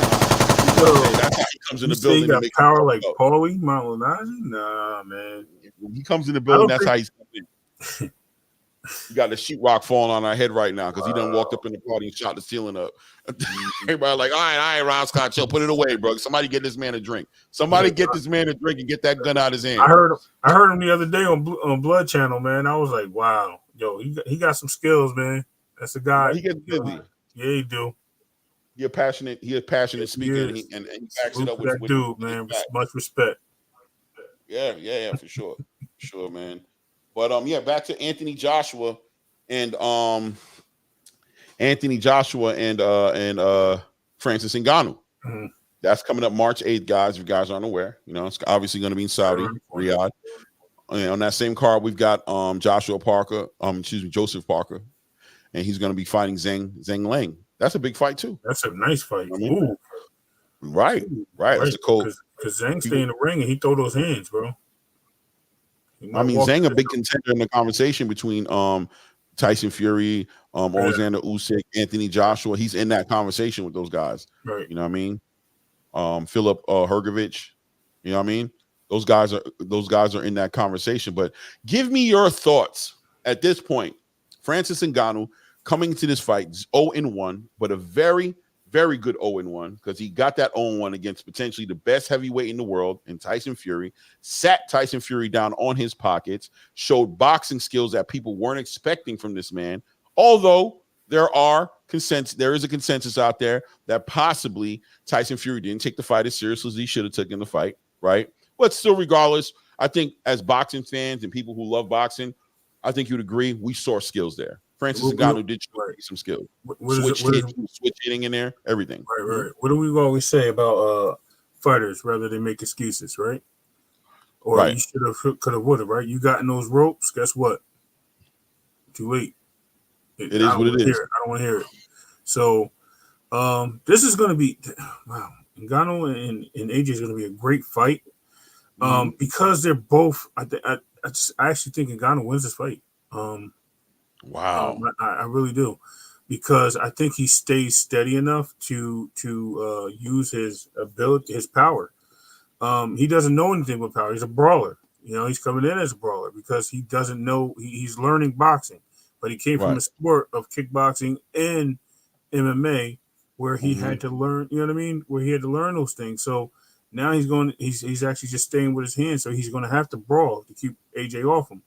AJ's problem, and this is me breaking this down on his side, is he's been knocked out before. He's been stopped. He's got beat multiple times. So he's beatable.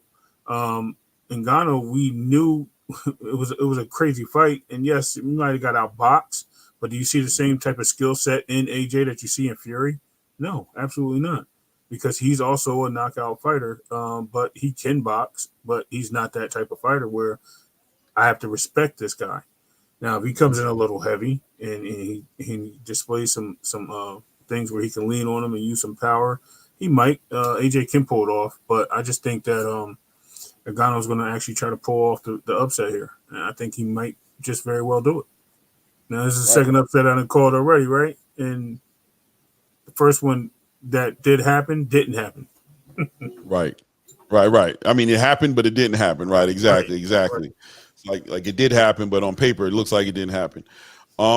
Yeah, man. I don't know if I'm ready to say Francis wins. I'm not ready to say. I'm going to say I know for a fact he can win.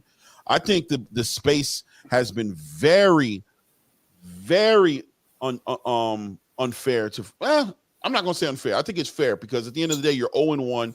You haven't boxed before. It's only fair that the boxing community is not just going to accept you in there. And I think ranking him in the top 10 in the WBC was just overtaking.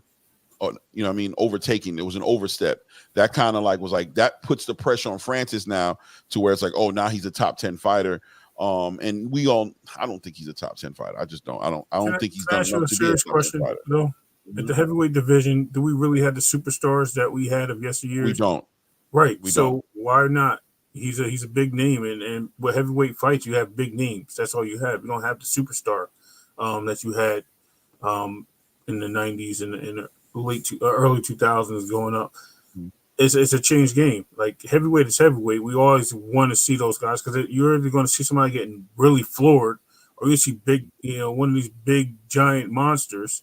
Pause, frequent flyer, brawling in these rings, and you're going to see some blood. You're going to see some action, And at the end of the day, we get to see that with heavyweight boxers. So we'll see what happens because I think everybody wants to see somebody really get knocked out, and I think they see a potential boxer, street fighter. Let's just use that for example: a street fighter beating a boxer in the ring. Right. Ross Scott said this is a horrible heavyweight era. I agree with you. Heavyweights have I haven't seen an exciting heavyweight era since probably when Lennox was fighting. Right. Like heavyweight just haven't been been that. Yeah, even the Klitschko's it was dying then. I mean, it's not the thing. Yeah, that's how Anthony Joshua was able to kind of get relevant. Was through the Klitschko's was just an era where it was just kind of dying out. And he came right at the end of that and was able to grab that momentum from that win and move into stardom as a heavyweight. But yeah, man, Francis Ngannou, I guess I could see your point. Like, it's not that competitive of a weight class division to say this man can't be number 10. You know what I'm saying? In that division. You know, I think Francis Ngannou is I think he's a disciplined, very disciplined, hardworking, motivated by will fighter. And I think that grit sometimes it isn't talked about enough and held enough in the light to say that that's a big part of the game, right? Your heart, right? What's driving you? You know, what that man went through, his story is a very like movie-esque story. You know what I mean? Traveling from where he was in Cameroon, Africa, and, you know, going across waters and deserts and taking like 10, 12 times, 14 times before he can make it across the state line just to be homeless inside of a parking garage, and then go from there and then work inside of a garage in France, and then somebody seeing some talent in him, like, you know, I know you came here to be a boxer, because that's what he was following, was that dream to be a boxer, right? And keep in mind that in Cameroon, they don't got, where he was at, they didn't get internet, they weren't getting like the fights. You know what I mean? He just heard of the Mike Tysons and things of that nature and followed that dream. Was like, I'm going to go do this. I'm going to go to the States and do this with no money, and then get to the point to where he's here in the States. He competes on a high level in mixed martial arts, becomes a heavyweight champion there, and then takes it another step past that and bets on himself, leaves the UFC at the highest point he can be at in the UFC with a huge contract on the table, and says, now I'm going to bet on myself. I want to become a boxer, right? Everybody said he was crazy for doing that. He threw it all away, supposedly, according to people, just to end up in the ring with the Tyson Fury on one of the biggest events out there, making a good amount of money and competing on a high level. People still sleeping on him, saying that he's going to get outclassed. This is a mismatch, and taking it to a decision, and have a large part of the population feel like he won the fight. A large amount. And I'm not just talking about casual fans or nothing like that. I'm talking about boxers. There are people out there who are like, nah, man, that man won that fight, you know? And once again, to find himself at this point where him and Anthony Joshua are going to be in Saudi again. And the winner of this fight supposedly getting the shot at becoming undisputed, getting the winner between Tyson Fury. This man could actually become undisputed heavyweight champion of the world in 3 or 4 fights. This is huge. This is huge. This is huge. Oh boy. Oh boy, oh boy, oh boy. I got somebody in the back of the building. I'm sure he going, y'all might know him as Mr. Facts. He's in the building. Bring him up. It's your boy.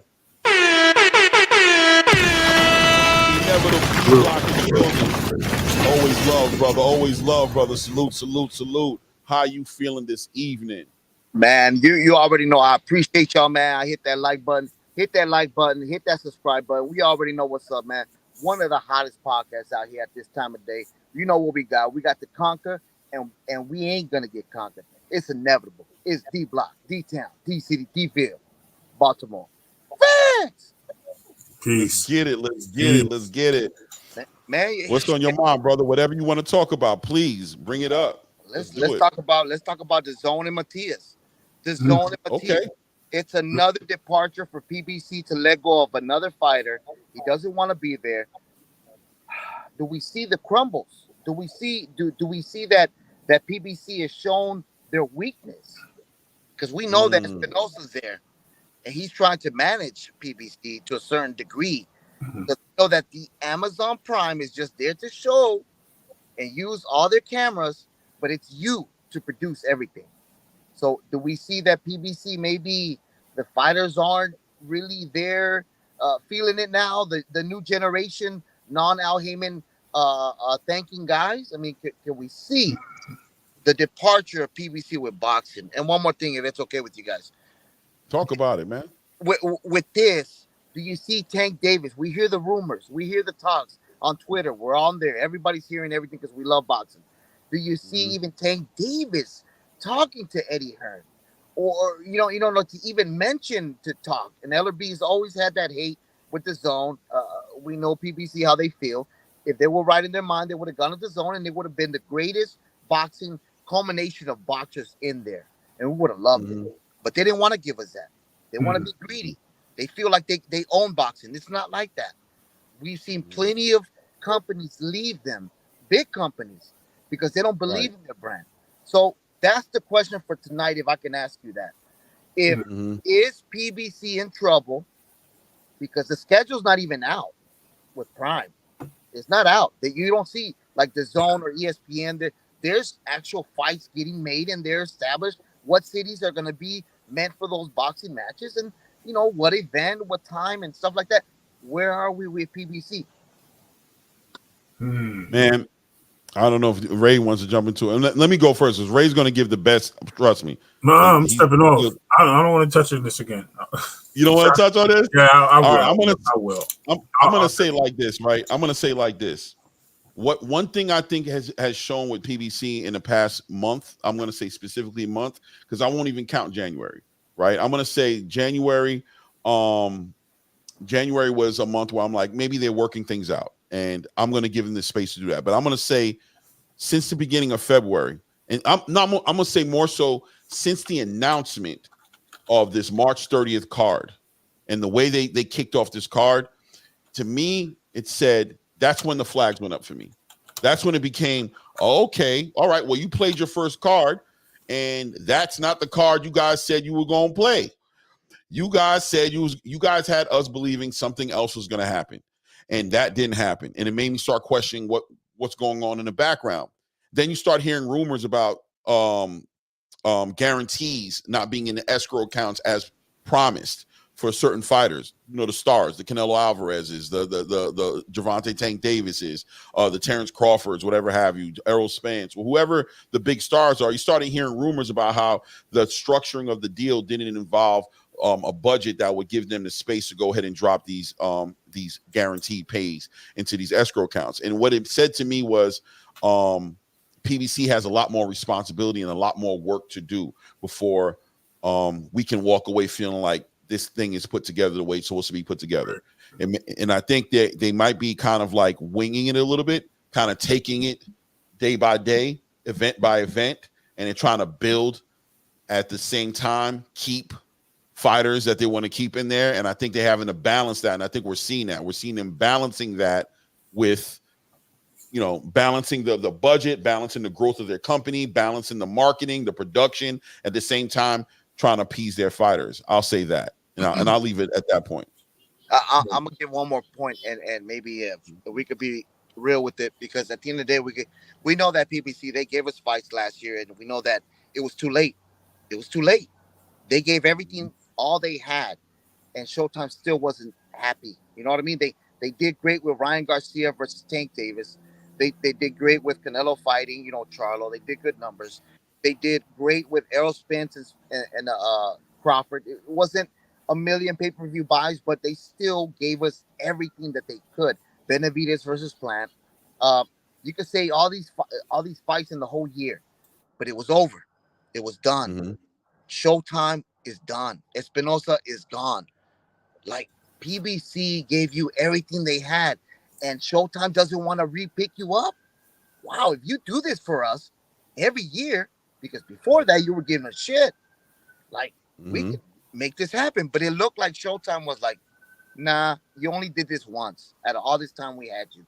Yes, you had Floyd Mayweather, you had Canelo Alvarez to a certain degree, but you didn't give us everything that we wanted, the money, the aspect of it. And you're giving us Tank Davis? That's not enough for us. And that's what I'm saying. Like, when you look at it like that, I feel like PBC just fucked up, man. Right. Yep. So I agree, and I think there's a lot of things that we need to look at. They lost the deal because Paramount themselves just didn't want any. I don't think they want sports, period. I think they just want to work on movies. They're getting rid of Showtime altogether. We already know that. And that was in early discussions this week. As far as my choices on what's going on over there, we have to look at the big picture. We have a pay-per-view coming up of $80. A lot of people are very disgruntled about it. They don't know why it happened. The fighters are like shocked that they're fighting each other. That speaks a lot of words for the PBC. And then the fighters that were supposed to fight are in negotiations with these fighters. Where'd they come from? We were supposed to have an announcement on March 30th for another fighter. That never took place. Now we're questioning when this fighter's going to fight, because we're holding up another great fight or a rematch with apparently with Bud and Earl. So we don't even know what's going on there. Then you figure The announcement was supposed to be January for the return of Tank Davis. We get this information, and he's pushed back to March 30th, which is now, what is it, May or June? So now he's pushed back, and we're looking at, we just lost 2 months of fighting. Yep. You got a 12 to 14 fight deal, all pay-per-view. I believe all pay-per-view. Let me not speculate. I believe all pay-per-view as what they're giving, because they're looking for a free network to host some of these other fights. We have champions and headliners on these fights. Which one of these guys are going to be going to come in as co-mains, and how many guys are going to go in as guys before the co-main that are going to come on these cards and try to force their way out there to say, hey, I'm a talent too. Why am I fighting underneath? Because now you just put a guy that neither one of these guys were headliners on pay-per-view, Tim Tszyu or Keith Thurman. So now you got these guys that are going to be up here and they're going to be looking to headline, and you just took a big name off the charts. So now you got, if we still got Canelo, we got Canelo. He's got 2 fights, May and September. We got Earl Spence. If he gets back in the ring, he's got a big fight. That's another fight date that's coming off the list. And you got how many months we got left? We got 10 months left, right? Yeah. So starting with March, right? So you got 10. Then you got to take in consideration. You got the Charlos, if they get into a match, and if any one of them fight each other. Benavidez, they're all pay-per-view names. How many of these names are going to X out and make them co-mains and take their names off the head card? This is going to hurt their fighters, and this is what the fighters don't want. So now you're taking money out their pockets, because now they're not going to gain this money that they want. And a lot of people don't want to see that, because they're all about what PBC has done in the past. We have to look at what this deal is going to bring. Now, and I have nothing but hopeful respects and success for the PBC. I hope it does work out, because I would like to see these fights. I just think that they really need to focus on what they're going to do next, and they have to give us some answers on what's going to happen, because we can't just load cards up anymore. The money's not there, it doesn't seem, as far as these fighters are complaining. That's why they're leaving and bailing out on them, because they're not getting their money. Hey guys, I gotta say this one thing. They're calling me. They're asking me to go on another show. So I'm gonna let y'all go. I'm gonna let y'all know. Thank you so much. Hey man, I'm on Twitter, Inevitable, D Block, D Town, DC, DVille, Baltimore Facts. And I'm telling you, this podcast, I'm telling my people, subscribe, hit that like button. We got a movement here. We talking about boxing, what we love, what we need. Let's get that shit going. And y'all popping tonight, man. Right. And Drop your link in the chat. Drop your link in the chat when you on your way out. 100%. Drop your link in the chat. You know, I don't know if you have a channel. I know you're working on one. No. Yeah, in June, because exactly. Even the Twitter account too. Drop that in the chat. Okay, I'll whatever you can. I'll try to do that. But I got a co-host. His name is Legendary Boxing. He's one of my boys. I've known him for 21 years, and he's gonna be with me in the podcast. And the podcast, we're gonna put it on Twitter. See what names y'all want. We got 4 names out there established, and I've been registered. Inevitable, D Block, D Town, DC, DVille. And thank you so much for everything, my brothers. And I can't wait to come back. D Block, D Town, DC, DVille, Baltimore. Right. Salute. Always welcome, brother. Always. Right. So yeah, man, you know, me myself, I'm also in the same space as you are, Ray, about this PBC thing. I'm trying not to get too deep in those conversations. I think this is a lot of things that still need to happen. And I think we might be putting the cart in front of the horse a little bit by talking about what they're doing, because, you know, we got to give Al Haymon his respect as far as who he is and the businessman that he is. I think we all across the spectrum, consensus wise, can agree that we're interested in seeing what he's going to do. Right. Now, can I say what I would like to see him do? If he does win a stack of card, I would like him to do it like they did in Saudi Arabia with the Day of Reckoning. That would be a great opportunity. You know, do it with a one division, you know, like elimination thing. You know, get all these guys up there in one division. Let's get them all out there, whether it be 154 and 147. Let these guys fight. Let's get some champions up there. Let's see what we can do. If we can't do that, then it is what it is. But, you know, we got to do something where we're giving the respects to these. Even if you do junior, where you do super middleweight and middleweight, you know what I mean? It's something that we can do to get a lot of the guys on the card. You know what I mean? And show respect to these guys without losing them. That's what at the end of the day, that's what we really need to do. As far as I think Frequent was in the back room too. I don't know if he dropped off, but no, he told me actually he hit me on the text, said he had to back out because his phone was low. So he might get back up in here. Okay. Headline of pay-per-view 20 is a joke. Yeah, man. Here for Boxing says it, man. Keith Thurman headlining a pay-per-view in 2024 is a joke. Right. That's one thing I cannot knock. I don't know what PBC has planned. I'm willing to give Al Heyman the benefit of the doubt to say that he's got a strategy that he thinks is a winning strategy that he plans on implementing. We want to see what that strategy is and what it looks like, at the end of the day, because the more important thing for us, I believe, as fans, is that you got a lot of great fighters out there on that roster, and we want to see them compete, and we want to know if the game plan is to have them compete this year, and if the game plan is to have them all compete this year, exactly how do you plan on delivering that to us under the structure that what we know it to be, a limited 10 to 12 to 14 fight cards this year? How do you plan on stacking these cards where we get to see these fighters fight? Because that's what we care about at the end of the day. A shot. You're gonna have to charge like $150 for these fights. Now, right? What I want to retouch on with here for Boxing said is Keith Thurman, right? Keith Thurman is fighting a 154-pound fight for no title. That in itself is crazy. What if he 155, right? 155 catch weight. It doesn't matter. If he wins, what happens? Tim keeps his title, and it looks bad for him. Now the division is going to come for him. And it's going to say, hey, well, this guy has arrived at 154, right? So now he can go fight other fighters. If he loses, they're going to say, well, we knew he was going to lose, and he needs to go back to 147 or retire. It's really a bad look. And like I said, and then for a non-title, that's just crazy. They could have made something happen to make that a title fight. I don't know what, but they could have. I think they could have. I think, but now we see what Boots is going through. We understand that there's a reason behind why Boots Ennis hasn't been able to perform. It's because he's been trapped in a horrible contract that's kind of tied his hands a little bit in his opportunities. But I think Boots versus Zoo would have been a pay-per-view worthy headlining. In comparison to the Keith Thurman versus Tim Zoo card, you know what I'm saying? And Roscott said, if we had more events like the Day of Reckoning, we would see a lot of L's. We need more Day of Reckoning events. And listen, Roscott, that's part of the reason why, I got so quote unquote fried, right? Like, you know what I'm saying, was the understanding of, and just trying to communicate the fact that, listen, man, Saudi seems game and available for big talk and big conversations about hosting huge events, only the biggest events.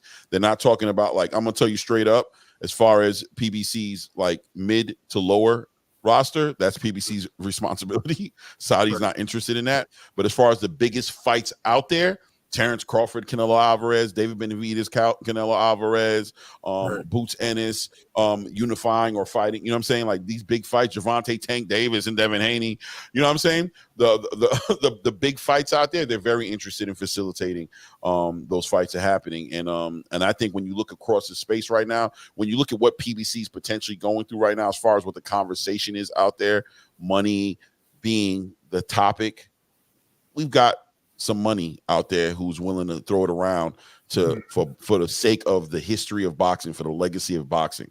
And I just don't see anything wrong with entertaining, coming to the table and finding out if there's anything inside over there that might help your movement going in a better direction. You know what I mean? Except for pride, ego, and all the things in between. Outside of that, I don't see why not. I mean, am I crazy, Ray? No, not at all. I'm telling you, man. Boxing needs something to really excite us. It really does. And we're losing the excitement, especially when we got close fights. Well, not close fights, getting called the other way for the fighters. I mean, this is like the fourth or fifth fight that we had since last year. I thought 2024 would be different. I thought they would knock that out and get it out of there from 2023 with winners of fights losing. And it's the same fighter twice. And then we got, let's put Rolly in the mix. And I think we even got Shakur was questionable, but I don't really want to go there. You got a lot of questionable fights. So, hey, did this guy really win this fight? Do we want to see this? It's taking away from boxing, and the casuals are getting out of the game. Because remember, it's not the boxing fans that are really the ones that are hurting boxing. It's the casuals. The casuals are the ones that only know Tank Davis. You were on the phone with me when I was in a conversation with a guy who trains, and he doesn't even watch boxing. What did he say? He said he came in on Tank. Right. And then when I explained to him and broke stuff down to him, what did he say? He's like, you know what? You make a good point. I said, look, I'm not telling you that Tank is not the man. Like he's just the face. He's the second face of boxing, if not the face. But at the same time, there's guys that we really haven't seen him fight, and we would like to see him fight. We would like to see him open that Craftsman toolbox and start pulling out wrenches and Allen keys and start putting things together. Mm-hmm. We want to see that. But, it's only in due time. Things are going to happen. And it's going to be the right – people don't understand that. The fans of Tank don't understand what they're missing out on as far as what it looks like when Tank goes into that bag. He's going to impress you guys even more. He's going to show you guys why he is who y'all say he's been. But he's not going to be able to show you guys this without the dancing partner being the right dancing partner. He's just not – unless he just feels like taking chances for no reason when he doesn't have to. He's beating fighters the way he's beating fighters. If it ain't broke, why fix it? Right. But if you put that right dancing partner in front of him who's going to, demand like, nah, dog, not that way. That ain't going to work with me. I'm good at, you have to do the other things that people don't know if you can do or not. So the dancing partners make the biggest difference. And the danger of that is you actually get in a ring with somebody that you don't expect. Mike Tyson, Buster Douglas. Remember that? No one expected that to go down that way. And that's what happens. Right. You get this upset, and now the big fight doesn't happen. And then all the fans are disappointed, and it hurts boxing. Dude, just get the fights in. Let's stop with the BS. I'm just gonna say, stop with the bullshit, man. Let's get all these fights done. Let's stop playing. Right. 100%. 100%. Here for Boxing said the Roscoe, the days of Tank fighting Humberto Sanchez on pay-per-view are over. Tank has to start fighting his rivals. Man, I think that's just it is what it is when it comes to that conversation, right? It's time. He's done what he's done. I don't throw shots at what he's done.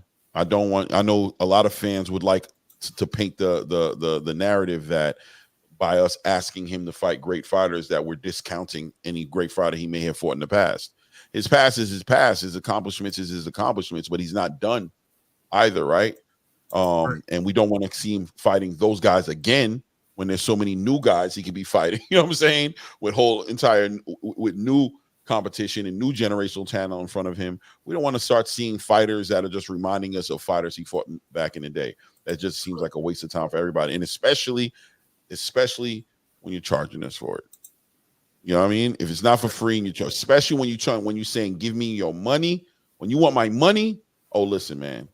I keep telling you guys, man, that $15 burger tastes different than a $50 burger. You feel me? Because a $50 burger can get nasty real quick. Like, yo, this burger tastes like a $15 burger. Right. And meanwhile, I'm a dude who loves $15 burgers. I smash a $15 burger, but I'll be damned if I pay $50 for it. You know what I'm saying? I'm going to let you know real early, this is a $15 burger. Not that I don't like $15 burgers, but I just shot you $50 for it. So this is an issue for me at this point. The burger that's supposed great $15 burger, delicious $15 burger. It'd be like butter, just melts everything, bread, everything just melts, right? Yeah, no. That shit start tasting like a Big Mac. We're gonna have a problem, Houston. You feel me? We're gonna have a problem, brother, because I know where to get me a Big Mac. I sure in the hell did not come in here to get no damn Big Mac, bro. I know exactly where to go to get a Big Mac if that's what I wanted. You know what I'm saying? You know what I'm saying? Let me see. Laugh my ass off. PBC will sign more Mexicans for Tank to fight. I don't think PBC needs to sign out a net fighter. Right. Work on the fighters you got, bro. Don't you sign out one damn more fighter. Don't you sign out one more. Keep them. You stay away from fighters. You let fighters know all positions are filled. You got a hard time giving the guys you got on the roster hours. Them dudes is working less than part-time right now. You know what I mean? I never seen the face of boxing need so many excuses to protect him from fighting. You know what? Here for boxing, and that's a great statement. Let me tell you why it's a great statement. You know, I love boxing. I'll be honest with you. I'm a fan of Tank Davis. I really am a fan of Tank Davis. But you know, the fanatics in this game, the fans in this game have painted me into a corner to where it looks like we're attacking Tank Davis every day. Right. And I'm going to tell you why it looks like we're attacking Tank Davis, because the reality of the situation is it's not Tank we got problems with. You know, Tank didn't say he needs Devin Haney to come down 135 pounds to fight him. Tank didn't say, you know, I mean, he didn't put all these regulations on himself. It's the fan base that's done this, and we're fighting with the fan base every day. Like, what do you mean he wants to fight at 135? He just said he's going to fight Conor Benn at 147. What do you mean he wants to fight? He just told Sean Porter to shut his mouth. Keep my name out your mouth, bro. I beat you up, and you was like 150, 150 plus pounds when I beat you up. Don't ever forget that. Right. You know what I mean? Tank went up to fight Mario Barrios at 140 pounds when Leonard Ellaby and all them guys was like, we tried to advise him not to do that. We knew that was going to be a dangerous fight. Tank was like, yo, step to the side, bro. I can handle that. That's me all day. So Tank has been showing that he got that dog in him. When Devin Haney called him out, he got on his social media like, boy, don't play with me. I'll make your daddy cry. Keep that energy. Watch when I get a hold of you, bro. Watch when I get a hold of you. Tank put out the list and said, yo, these are the guys I need to fight before I get up out of here. You feel me? But it makes it look like we're attacking Tank because the fan base is so extreme. They're so radical that you end up getting in arguments with him before you know, from the outside looking in, one might think you got issues with Tank. You know, one might really look from the outside looking in and be like, yo, why they hating on Tank so bad? It's not we hating on Tank. We are asking him for the fights we want. We're asking him for that. We're demanding that. And I'm not going to say asking. I have no problem saying that. We're demanding better fights from him. But that's not hating on Tank. That's what fans should do for good boxers. Demand them fighting the best. And I don't want to go ahead. I don't want to put words in his mouth, but didn't he say Haney was first on his list and he's going after all these guys in 2024? 100%. I mean, 100%. Are we getting He's been talking the right talk. When he talk, we be like this. That's what's up. When's that gonna happen? That's what's up. And then it don't happen. And I think the powers that be around him, who whether they're protecting his best interests or just trying to control the narrative and trying to make the most money from Tank Davis, right. I think they make him look bad sometimes in these conversations. Hold on, who do I need to pull up here? No. Wait, hold on. Yeah. Okay, hold on. Here for boxing, content creators out here putting their reputations on the line for Tank. When Tank doesn't even care about his own reputation, it's insane. LOL. Yeah, I hear you here for boxing. I don't know if he doesn't care about his reputation, man. I think his reputation is taking a shot. But like I said, I think the outside forces, I think there's a lot more outside forces pushing and pulling and moving pieces around than we might want to admit. I think if it was Tank's way, I think we'd see a lot different. I'm not saying he'd fight everybody we want to see him fighting, but I don't think he has a problem with fighting the people we want to see him fight as bad as we may think he does. That's all I'm saying, right? Let's see here. Here said the gaslighting by Tank fans trying to pull the reverse card on Devin Haney fans is crazy to me. You Devin Haney fans make me say the things I say about him as if Tank fans aren't worse. Yeah, man. I think for me, it gets a little awkward when fans can't agree on wanting to see big fights, if that makes any sense, right? Like if I'm arguing with you about Tank fighting a Devin Haney, for me, it's like, are you telling me that Devin Haney isn't a big fight for Tank? Are you saying Shakur Stevenson isn't a big? Are you saying the fighters we're asking Tank to fight aren't big fights? As a fan, aren't you interested in big fights? You can't be so interested in protecting somebody or into the narrative of a story to the point to where you're tricking yourself out of the best fights that you could see. You're tricking yourself out of the biggest fights that you can see as a fan. So we got to be careful of the narratives that we're jumping on and what we're saying when it comes time to talk about these fights being made. Because as fans, no matter how you guys want to look at it, we're one and the same. We should be on the same side of the argument. We could be at differences of who's going to win, who do we think is going to win going into the fight. But as far as a fight happening, I don't know. I don't see why you wouldn't want the fight to happen. Facts. You know, I don't understand. Ross Clot, tired of seeing the eye test for Tank. We need to see the fight test now. Church. Oh, let me hit you with something for that, bro.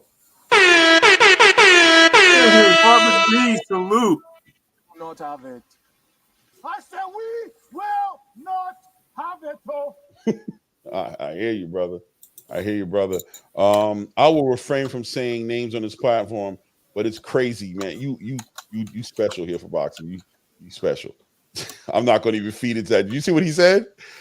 I seen it. I was reading it earlier. I'm not going to even feed into that here for boxing. You try to start trouble over here. LB flared of nostrils, don't want to take the fight anyone. Yeah, man. I think Ellerby out of everybody, I think Ellerby has shown a fear. He's the one person I could say out of every person speaking, even the fans, the radical fans of Tank, Ellaby actually has shown fear and concern for Tank. I think he would rather Tank. He's the one person who would rather Tank not fight Devin. He don't want them to fight. It does seem that way. It's not about the money for him. It's about he's trying to convince Tank and he's trying to convince the world that fight has no value. Right. And that's where he gets a nickname for me as the insurance guy, which we call him limited liability, because at the end of the day, you're being liable for this guy making moves. Like, let him fight. I want to see him fight. I told you. I think he's if he's not second, he is the face of boxing. He is the guy that we all want to see. Win or lose, we think this guy is the entertainer. Why? Because he knocks people out. And I want to see him box. Like, I know he can box, but I want to see him with somebody that can box. I want to see him in the ring. And I want to, like I said, take that crafting toolbox, pull out the wrench, start taking the Allen keys, put his tools together, and chip up this guy, whoever's in front of him, because I know he can do it. Right. And I'm going to tell you like this, for the Tank fans that think that there's some kind of plot on Tank to put Devin Haney in the ring. When listen, if we are Devin Haney fans, I think it's fair to say that we're throwing Devin Haney into the fire against a Tank Davis. So imagine our perspective, supposedly just holding your narrative to truth, saying that holding your narrative, because it's really not our narrative. But at the end of the day, clearly, this is the way we're treating our fighter, right? If Devin Haney's our fighter, do you know how we treat him? Get in there with Tank, bro. Right. Why can't y'all be the same way with your fighter and be like, yo, get in there with Devin? It's weird. It's weird. That's all. You know what I'm saying? It's weird. That's all. Be a fan, but be a fan in the right way. Tank want to knock this dude out, bro. He's communicated that to all of us. We know he want to beat this dude up. So let's find a way to facilitate that. Because guess who wins when he beats that dude up? Both of us do. Because no matter what you want to believe, I'm here for the fight, for the best fights. And that's going to be a great fight that night. Because I know the night they fight, if Tank knocks him out, y'all going to be up on our platform, trolling us, talking about, how do you feel now? You know what I'm going to tell you? I feel like I saw a great fight last night. That's what I'm going to be telling you. I feel like I saw a great fight last night. What do you think? Do you feel like you won a great fight last night? If you feel like you saw a great fight last night, you know what the next thing I'm going to tell you is? You're welcome. Right. Because if it wasn't for people like me and this man and other people who are pushing for this fight to happen, you would have never seen it. Because if we would have gone with your narrative, this fight would have never have happened. It didn't even need to happen according to your narrative. It didn't even need to happen. Right. Remember that. And like I said, I don't want to see Tank in a ring with a Mike Tyson, Buster Douglas situation. I don't want to see that. I really don't. Right. Like, I don't want to see the upset of his career from somebody we don't even know because he just happened to be ranked. I can actually even go through his list of fighters just to throw an example. Like, man, like, we don't want to see Lucas body, you know what I mean, with a KO and stoppage in the 10th round after he gets up or something. You know, we don't want to see that. Oh, Sookie. Let me get him on the stage here, man. Let me get him on the stage and introduce him right, bro. These are the people who talk about boxing, bro. We're going to get him up here. You're going to be happy when you see him up here. We talk boxing, man. This guy talks boxing, and I enjoy his perspective. You guys shout out. Give it up for the OG, for the bull in the building. It's your boy here from boxing. What's up? I'm glad I got on. I wanted to take this time out as a man. Me and you, we got off on a bad foot, but we seem that we kind of share common ground, and I think we both want the same thing. So anything I said, on that side that was offensive, let me take this moment out to apologize for that. I'm no sorry, man. I'm a big enough man to understand. Listen. I put on the troll shoes. I was actually called out on doing it from another person, and I gotta wear the cape too. You know what I mean? So I think we welcomed ourselves to say, you know what, let's just be men about it, and let's just stand up and build on what we need to build on, because we really all like boxing, and at the end of the day, that's what it's all about. So this my virtual handshake to you, man. That's my my joint, man.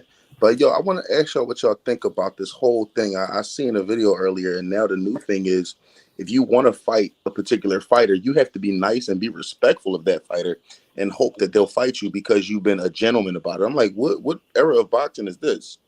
Like, I'm from Philadelphia, right? I ain't gonna say I'm from the slums, but I'm from the inner city. Somebody talk a certain way about you, man, you pull up on them. And in their case, they get to pull up in the ring. I'm not talking about go see them in the casino and slap them I'm talking about, oh, you want to run your mouth? Okay, I'm gonna send you a contract. We'll see if you really about that. Right.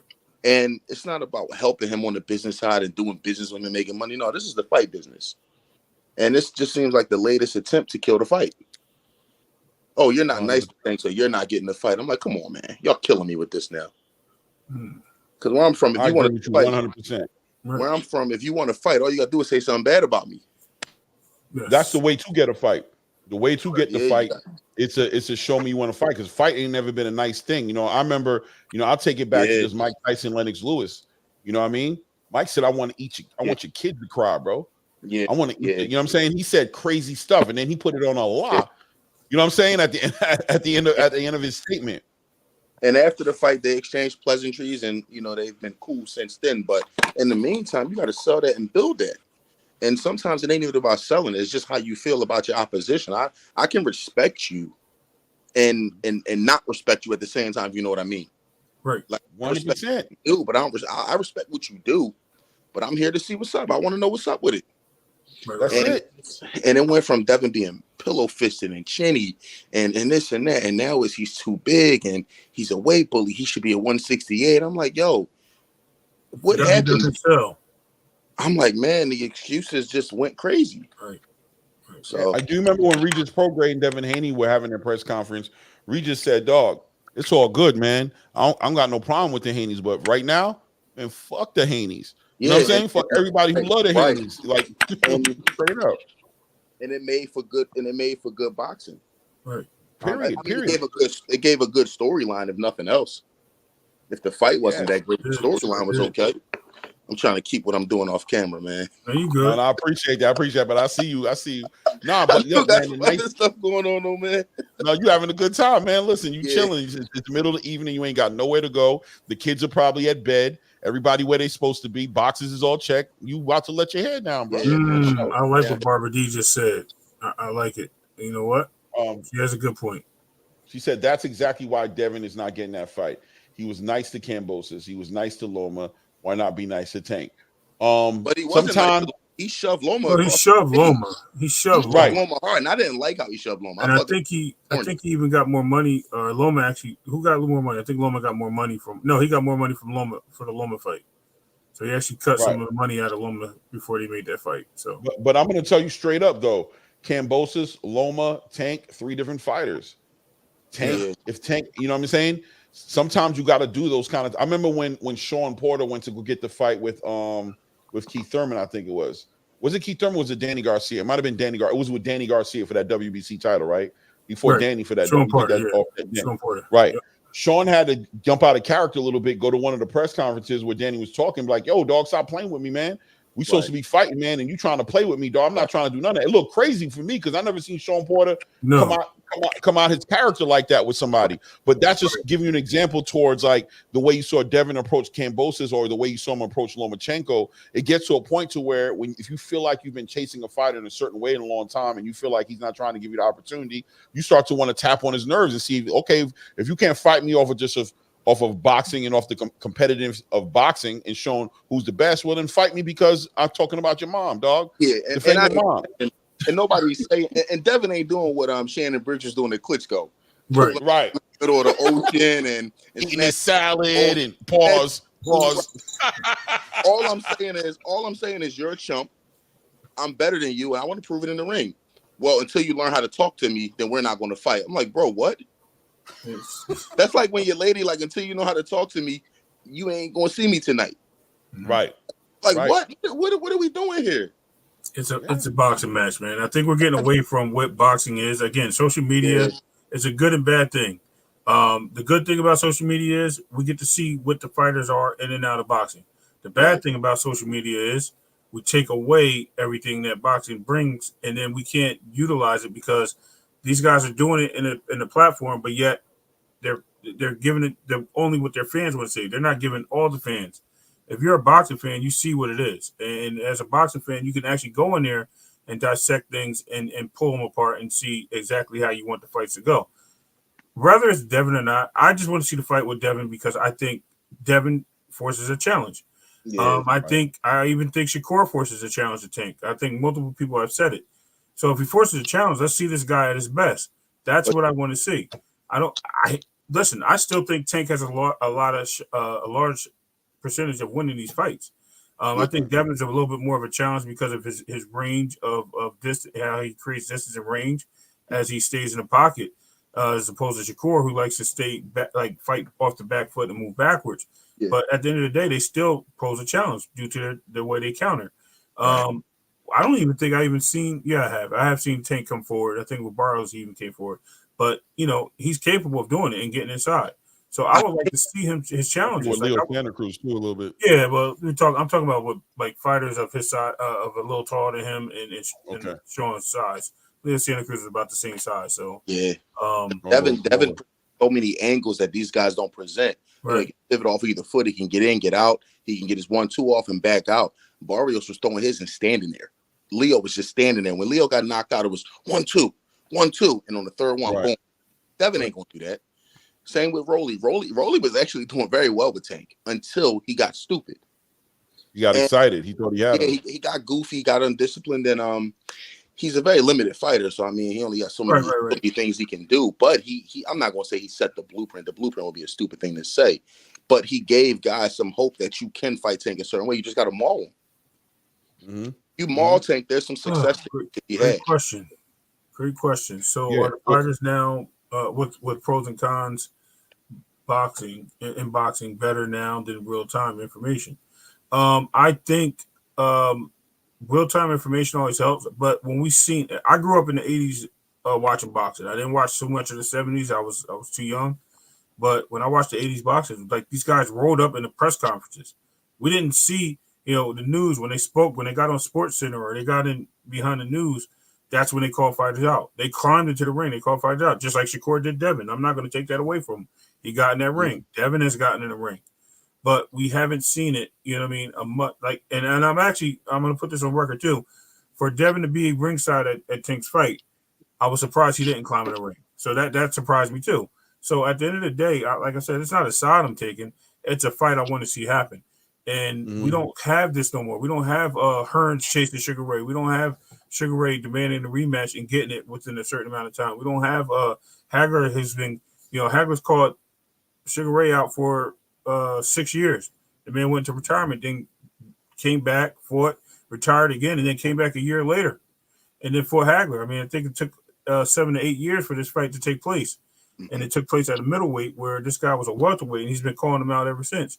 So we got to see that because Hagler wanted a bag. He didn't even care about the difference in size and weight. He wanted a bag, and he was told this guy is the best fighter from whatever to whatever and weight and the middleweight classes, basically. So he was like, "No, I'm the best fighter in the middleweight classes. We're gonna get it in," and they did, and it was successful. So that's what we need in boxing. We don't have that anymore. We don't have the Holyfield that was trying to get a fight with Tyson before he got locked up. We don't have the fights of Bernard Hopkins losing at middleweight to Roy Jones and saying, "Look, I should have won this fight. You know what? I'm coming to get you." And he's been chasing him ever since and being the number 2 guy. We don't have the Winky Wrights anymore. We don't have these things. We don't have the Sergio Martinez trying to get a fight with Canelo, but yet he fought everyone else, including Cotto. We don't have these anymore. You know what I mean? We need these things back. And this is just as little as right before Floyd dominated his era. Paul Williams called out Floyd. A lot of guys called out Floyd that could have possibly beat him. Floyd, whether he moved the way he did or not, or it just wasn't time ready. Remember, Floyd was also a smaller fighter than these guys. But when he did move right, guess what? It happened. That's why I'm saying I want to see all these things happen. I agree with you. A lot on this topic. I also want to answer Barbara D's question a little bit. She said, at the end of the day, it's a business. And why would Tank want to do business with someone that thinks he's a monkey and passing his mugshots around? You know why? Because forget the business. The business is just the perk. The business just cherry on top of the pie. Fighting is the business. Right. The reason why he should want to fight him is because of that. Why would he want to? The question is, let me change your words around just a little bit, just one of your words. At the end of the day, it's a fight. And why would Tank want to fight with someone that thinks he's a monkey and pass his mugshot around? How does that sizzle in your spirit? That doesn't make too much sense if I remove that word business and I turn it into a fight, right? It's a fight. If that guy's calling you a monkey and passing your mugshot around, why wouldn't you want to fight him? Do something about it. Straight up. Well, y'all ain't gonna beat up my sister now. No. I like no. I know, I got you. I know y'all just talking. Very respectful, Barbara. Barbara's got love from everybody. I'm just teasing. Never disrespect you, Barbara. I promise you, you won't. You can't. I don't know what you have to say to make me disrespect you. But just a question. Answering this question. Yeah. So just put it. I was gonna say a great analogy is actually from a movie to put in perspective of this is what did Clubber Lang do to get the fight with Rocky Balboa? The man ended up telling his wife that he needs a real man. She needs a real man. Pause. By her saying that, he got the fight, and then he won and defeated him. But sometimes you have to cross certain lines to try to get the fight. It's a boxing match. You're a professional. That's what you're paid to do. Regardless of what the bag is, regardless of what you're saying or what trash talk is going on. These are what the fighters have to do to get fights. That's what they got to do. Now, at the end of the day, we're in a world where everybody's sensitive to things. So that does change a few things here and there. So I kind of get her side too. You know, it's about business, and that's what they believe. They got the Floyd program. The Floyd program is we're fighting on business. We're not fighting for the titles. We're not fighting for trash talk. We can do better with somebody else and still get the same amount of money. I get that. So I don't blame Tank on that level either. If he's going to get a bag regardless. The problem is, are you fighting the best fighters? Because then at the end of the day, when he retires, as everyone always puts out there, are we going to be questioning, did he fight the best? That's what we want to have at the end of the day. Did he fight the best? That's how I stand on it. Because if he's not fighting the best, then we're going to say, well, he was just another fighter. How many fighters can you name in that Mayweather era that fought the best? That's the question. No doubt. Exactly. It's probably only 5 that you can actually put on that list. I just think this all trickles back to what Bill said a couple months ago. He said, stop letting them pee on your head and tell you it's rain. And I think that's really coming to fruition now. It's really happening. And if Tank doesn't fight at minimum Frank Martin, I mean, I don't want to see you fight Rayo. Rayo has 14 career fights. Don't want to see it. I don't want to see Pitbull again. I don't want to see Rolly again. So when everybody says, oh, Terrence he doesn't have options. Devin doesn't have too many options. Devin has as many options as anybody in boxing. Devin can go 10 different ways if he chooses to. I'm about to say he got more options than most people in boxing. Yeah, Devin can go to 140. He can go to 35. Devin has he can go to 47 rather. I'm sorry. Devin has a ton of options. And with Tank, I just like, what's next? So we get more of the same? Or are you going to fight that slick black fighter? I don't think he's fought a black fighter since he was fighting in the gymnasiums in Baltimore.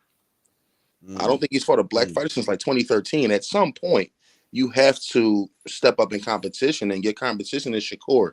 It's Devin. Okay, if Devin's too big, fine, fight Shakur. But then everybody will say, oh, he's on the wrong promotion. He's on the wrong side of the street. So was Deontay Wilder and Fury. They were on different sides of the street. They got it done. Where there's a will, there's a play. I agree with you 100%. And if PBC doesn't have a budget like they had before, if they don't have these fight dates, then it's probably in their best interest to cross promote. To save your brand, you might have to. You might have to start playing. It's getting greasy out here in these streets, man. Yeah, man. And the promoters, what we're watching is the promoters trying to protect their interest as far as money's concerned. That's exactly. As fans, we're suffering, and the fighters are suffering even more, bro. Because they're inactive as hell. They are not fighting, bro. What I would say, to answer your last question, Barbara D, is that I don't think Devin has to do much. I think we just have to figure out. I mean, they're saying pay-per-view numbers. He has to get his numbers up. As far as where the fight takes place and these things that and what weight and all that, Devin already said he'll concede and take the same thing as Ryan. Whether it's true or not, I don't know. He said it. I'm not going to question it. But I think what we'll have to do is we have to hear what Tank has to say at the end of the day. Tank 100%. Is the only one that can answer this question. We're hearing everybody but Tank answer this question, and Tank already said he wants Devin. He wants to knock his block off. So I want to see Tank and utilize that same words and that same energy. The problem is he tweets this stuff and then he takes it down, and then people are looking at him like, okay, why'd you even say it? Now, he may have a great PR person that's telling him, hey, don't say stuff like this. You know, let's ignore these guys. That's fine. But he was also on video stating that, you know, he wants to fight Devin, Loma, and Shakur. And he figures those are his big fights. So if these are his fights that he wants, we have to start seeing him make it, because he said he wants to retire after these fights. I don't want to see Tank going to the sunset, not fighting anybody. I really like Tank. I really do. And I want to see his career flourish. I think a lot of people are just upset over who he fought. And don't get me wrong, Devin just recently really got his career on a roll too, where he started taking fights with a lot of guys that were in competition, regardless of age or whatever the case may be. He just really got it started. So a lot of these guys were a long ways from where they needed to be, but now Devin is taking the fights with the top fighters. So now we want to see Tank really do the same and make it so that we can say we knew this was the guy that was in the ring. We knew this was the guy we wanted to see, because I would like to see him beat up somebody really good and via Frank Martin. I mean, I just think Frank Martin. I'll be honest with you. I think Frank Martin is actually his worst nemesis at 135. I've been saying it for years. I think he has a better shot beating up Shakur than Frank Martin, because I think Frank Martin brings something to the table differently. But I mean, that's up for debate. But at the end of the day, I would like to see Tank or Devin to whatever he has to do to concede. If he has to concede something, he has to do that. Right. Yeah, Barbara D. I mean, I think, and she's saying, "See, I can respect that, Ray, because you're being fair." Yeah, I think you guys sometimes get it misconstrued just a little bit as far as the Devin Haney thing. Everybody becomes hyper focused on the Devin Haney Tank fight. Devin Haney's just an example more than anything of the kind of fighter we want to see him fight. The only reason why Devin Haney gets as much attention as he does is because Tank put out there that he wanted to fight Devin, that he was at the top of the list. So that's why he gets it. But more importantly, if Tank fights Frank Martin, Shakur Stevens, Lomachenko, if he goes up to 140 and doesn't fight Devin and fights Teofimo, if he fights certain fighters, I'll be okay with that at this point. You know what I'm saying? I just want to see the effort. If him and Devin just can't do business and he's decided the best way to deal with Devin is to never fight Devin, it'll hurt me a little bit. You know what I'm saying? As a fan who wants to fight, that's okay. That would be a really bad stain on Tank's career, that you didn't fight Devin because he wasn't nice to you. Right. But I'm saying if they got a personal beef where Tank is just like, listen, bro, we can fight in a parking lot before you fight in the ring. I feel like I don't want to fight this dude. I'm not putting no money in his pocket. It's principles or anything. If you really want to fight me, meet me in the yard, meet me in the parking lot, but I'm going to be part of giving you no money. I will be upset at that, right? But I can respect it. I know how it feels to, you know what I'm saying, not want to give some dude no type of attention because he's crossed a certain line where you like, if you want to fight me, we could do business. But as far as business being done, we ain't doing no business. Fighting is not a problem. I'm cutting your legs if I'm under you and I don't want to do business with you. That's fine. Fight Frank. See, I see it the other way. I see it like you ran your mouth on camera. Your dad ran his mouth. I'm going to break your jaw in the ring and everybody's going to see it. And you better not. 100%. You better tell me. I feel about it for sure. You better never say my name again. Right. And next time, next time it will be in the parking lot. Right. Wow. I 100% feel that. I feel that's the way to deal with it. Yeah, I like that. I like that. Barbara D to me is off limits as far as I don't agree with any of Barbara's talking points, none of them. But she's off limits as far as getting rude or anything like that. I would never. Right. Probably old enough to be my mom, so I would never do we need to call her Miss. She's Miss Barbara D. And I Miss Barbara D. I mean that respectfully. I'm 30. Yeah, I know what you mean. I know what you mean. So I mean that with the utmost respect. I would never, take that there. I agree with you. That's how I look at Barbara too. But you got a beautiful person. At the end of the day, I talked to Barbara D. She's a really beautiful woman, and I mean that from her heart. So she does stay with boxing. She's been, like you said, she's been with it with the 70s. And look, I'm not trying to take anybody says anything, everybody's fair game. I'm not saying that. But I think she has an understanding of where we're coming from as gentlemen and to respect her comments too, like everyone else. Right. Because, she believes in her fighter. Now, this is what I will say too. What I like about Barbara D is she's standing on her square. She is a Tank. I believe she's a Tank fan. I'm not sure, Barbara D. You can type that in the chat. I believe she's a Tank fan. She has every right to stand for her fighter and believe in that. So, with that being said, even though she likes boxing, guess what? She has a number one person, and she's allowed to do that and protect and throw the other sides under the bus on certain things because she's going to see more on that side when she sees media and things like that, and she's going to have a better bias of it. On that side, where we're down the middle, and then you have people that are on the other side. The other side has a different bias in a similar fashion that she does to Devin, Shakur, Frank, or any other fighter on that take. So that's why you get these things, and this is where you get the fan situations where they clash. I just try to talk on both points, and so that everyone can see it neutrally. I think Claymore does the same thing.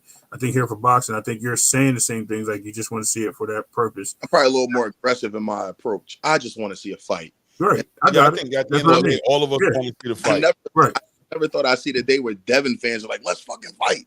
And Tank fans are like, no, because I don't like the way you talk to me. I'm like, not Tank, not that bull, not the big bully. Not the big eight. I don't know. It's like if somebody stand outside. And he said it best when Tank was at that press conference and he said, "What do you want to do?"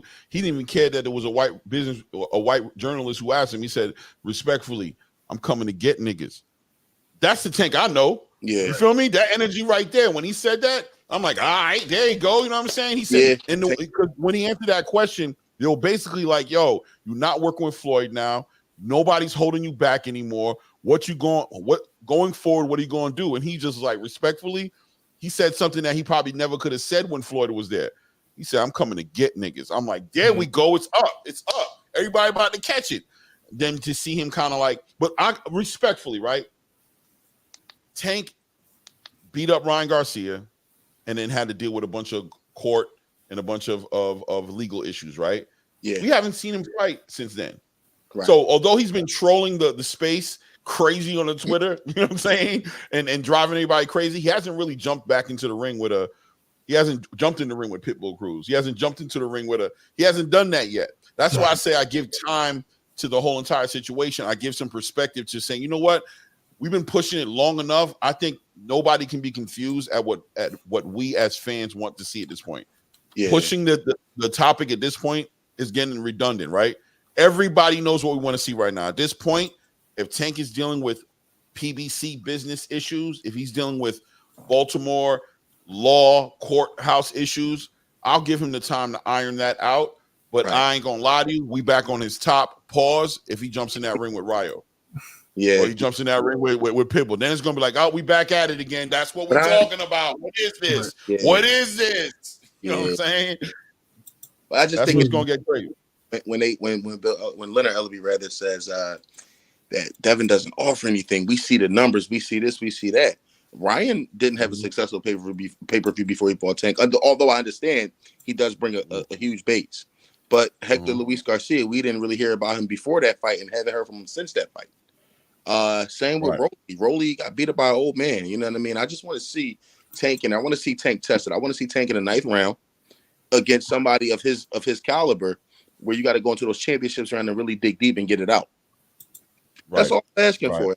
I'm not saying Tank's not good. I just don't know how good he is, and I can't anoint him as the face of anything or as his top 10 fighter until he beats a top 10 fighter. You got to beat one. Right.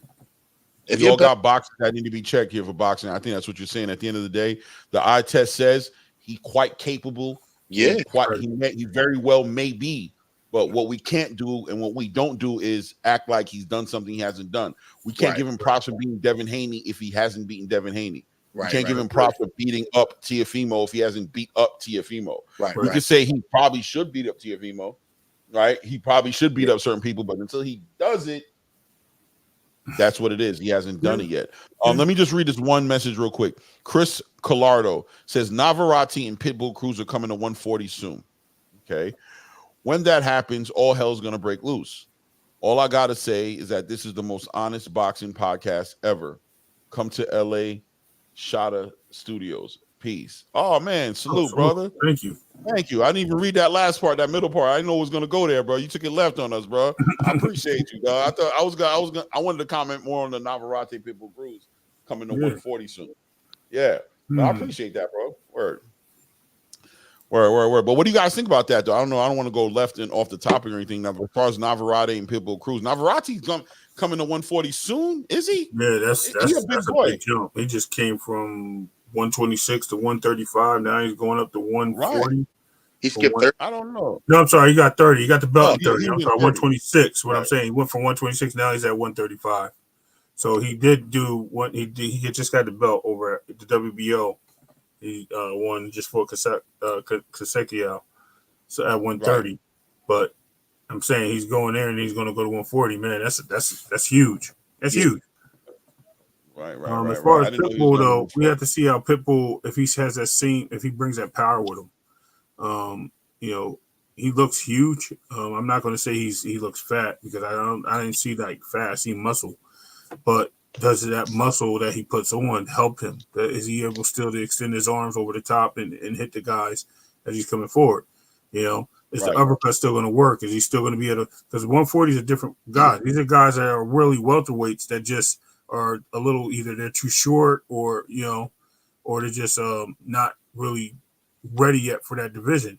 Yeah. So these are strong guys there, and it's not the same at 135. So these guys are going to be tougher for him. Like, we'll see when it happens. I mean, you might have career 140 men, but yeah, that's going to be hard for me to really take that as a real strong consideration and believe that that's stronger, real possible for them to dominate. But it can happen. Listen, anything's possible. So, it would be trouble, though. I can tell you that. It'll be trouble for some of the fighters there, and we'll get some big fights as it happens. Yeah. Yeah, I think it's going to be a competitive. I think 140 is a most, it's the new 147. It's definitely the new 147. Man, they need to get rid. They need to get rid of 140. Go 135, 147. Boom. Problem solved. It's going to be hard because you ain't going to have the fighters. Fighters that smaller fighters can't make 135, and the bigger fighters can't. They're going to be able to fit in, but they're like I said, they're not strong. And when you got sharks like Boots and it's floating around 147, when you got that kind of, and I'm not saying just him specifically, but I'm saying you got fighters who are not fighting in 147 right now because Boots is floating around. Like literally, are like staying at 140 or staying quiet at 147 because Boots is such a big dude. I don't know. I like 140, man. I like 140, man. Where it's at personally right now.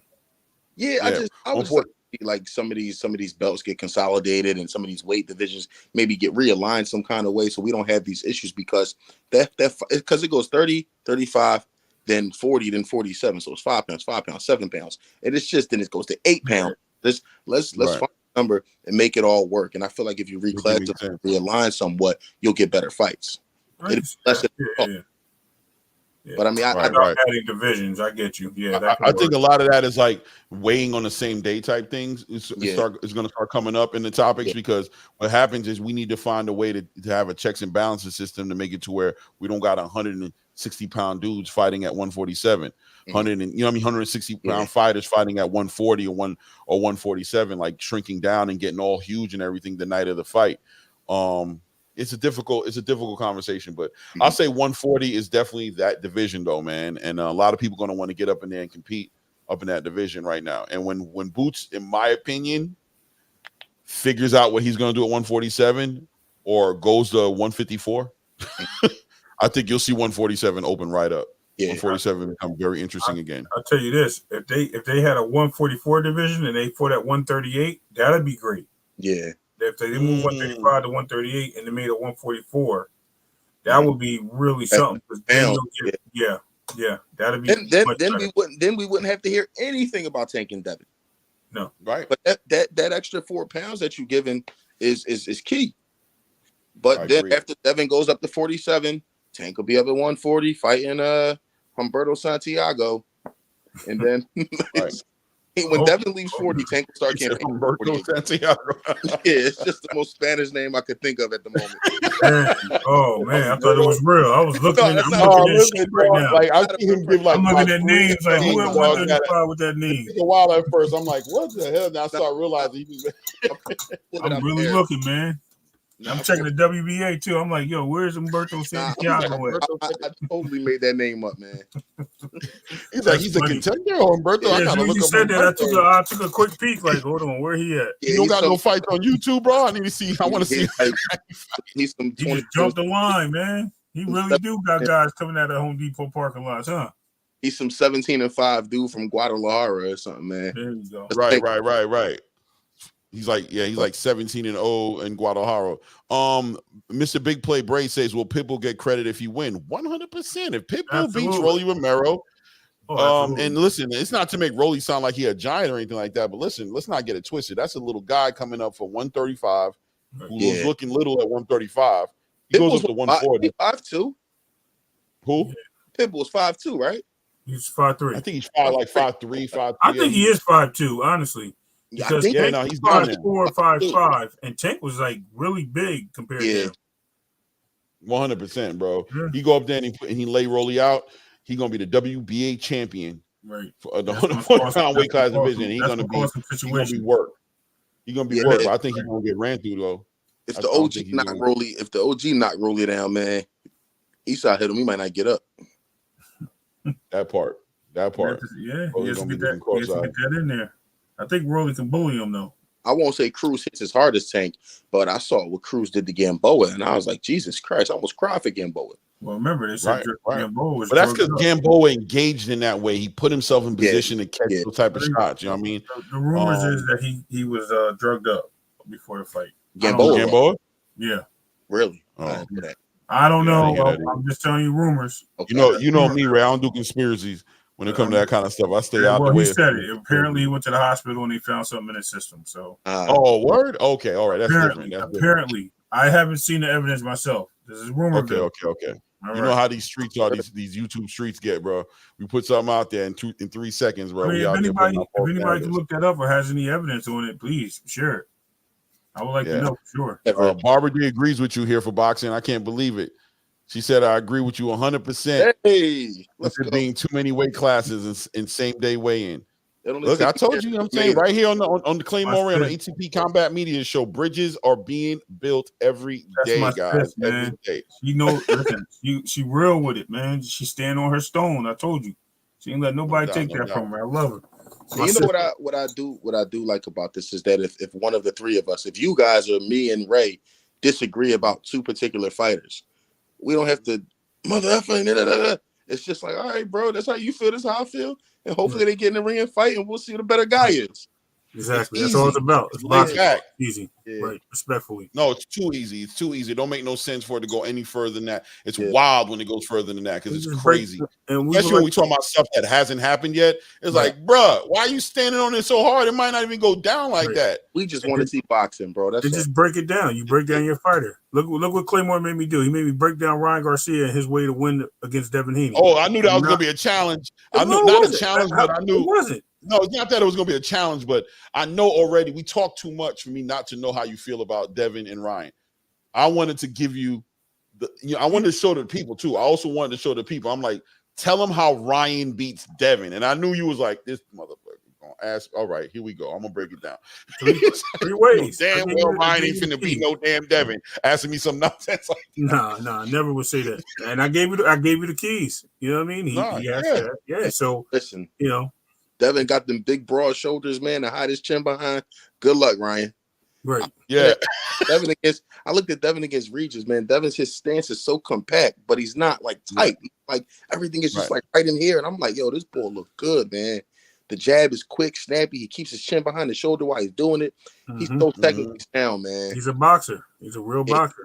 Trouble. It's that activity. It's that activity. Right. He's evolving. And like I said, one of the biggest key factors in that Ryan Garcia Devin Haney fight is going to be Devin's been so active. He's nowhere near the same fighter he was when he fought in the amateurs. Yeah. And Ryan Garcia is very close to who he was in the amateurs.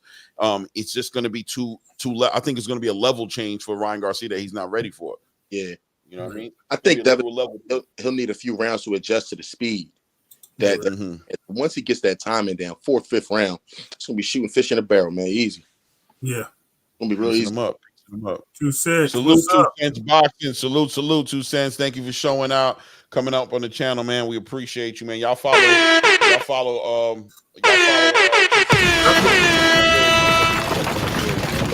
Drop the link in the chat, 2 cents. While you out there. Y'all think Ryan Garcia is going to bring the Philly show back? Don't even call that the Philly show. Silly. It's a California roll. It's a California roll. I'm Taco Bell shell, whichever one you want it. Yeah, don't say the Philly show because I know we insult a lot of people in Philly when we say that. Yeah, don't call that the Philly show when I'm from Philadelphia, man. I was like, what the hell is that? I know when you watch a fight, they're like, oh, he's doing the Philly show. You gave the German like, what did y'all say? Who said that? I'm telling you, I never see that. If he do that, I hate to say it. If he does that with Devin's definitely going to step around that and probably KO him. I hate to say it. Them things, I really think that's ingrained in and it's crazy. You heard what I said, and I know y'all call him pillow fisted, but Devin will step around that stupid shell and KO this guy either with a hard body shot or No, right to the chin. that show was so awkward. Yeah, it was kind of very you bad. had to look at it weird on the TV screen to kind of see where he's going. It made you do one of these. Like you kind of want to look around, like what is he doing on the other side of that? Like what's going on over there? Is he fixing his mouthpiece back in his mouth? Is he checking if he has a booger in his nose? Like what's he doing? Like he's trying to get away from the camera. He doesn't want nobody else to see what he's doing. A magic trick? Like is he doing something inside his gloves? Derek James is coach for that, right? That fight. Derek James was coaching against Duarte. Yeah, but Derek he was yelling at him. He was yelling at him, telling him to stop that. I don't know what that is, and when you started doing that, but you need to stop that now. I never saw Jamel do it. I never saw Jamel do it. I never saw Ryan. I'm not Ryan. I never saw Errol do it. And I never saw Frank Martin do it. So Ryan, where the hell did you get that from? Floyd. Yeah, playing Floyd in the gym, and Floyd got him gassed up, bro. And he's trying to be like Floyd. I promise you, he got that from Floyd. Yeah. Let's see here what we got going on here. What's Ryan's excuse going to be after he takes that L? You know what? I don't think Ryan Garcia makes excuses that bad. Ryan doesn't care about losing. Right. He's gonna take that L. Ryan doesn't care. Listen, he's the only guy fighting out of the current 4 Kings. He's the only guy. Salute Jim. He's the only guy out there fighting 2 of the 4 Kings. You got to respect him for that. You got to respect him. I respect him. No. I think when it comes to stuff like that, Ryan Garcia he stands on business a little bit. He'll take his L.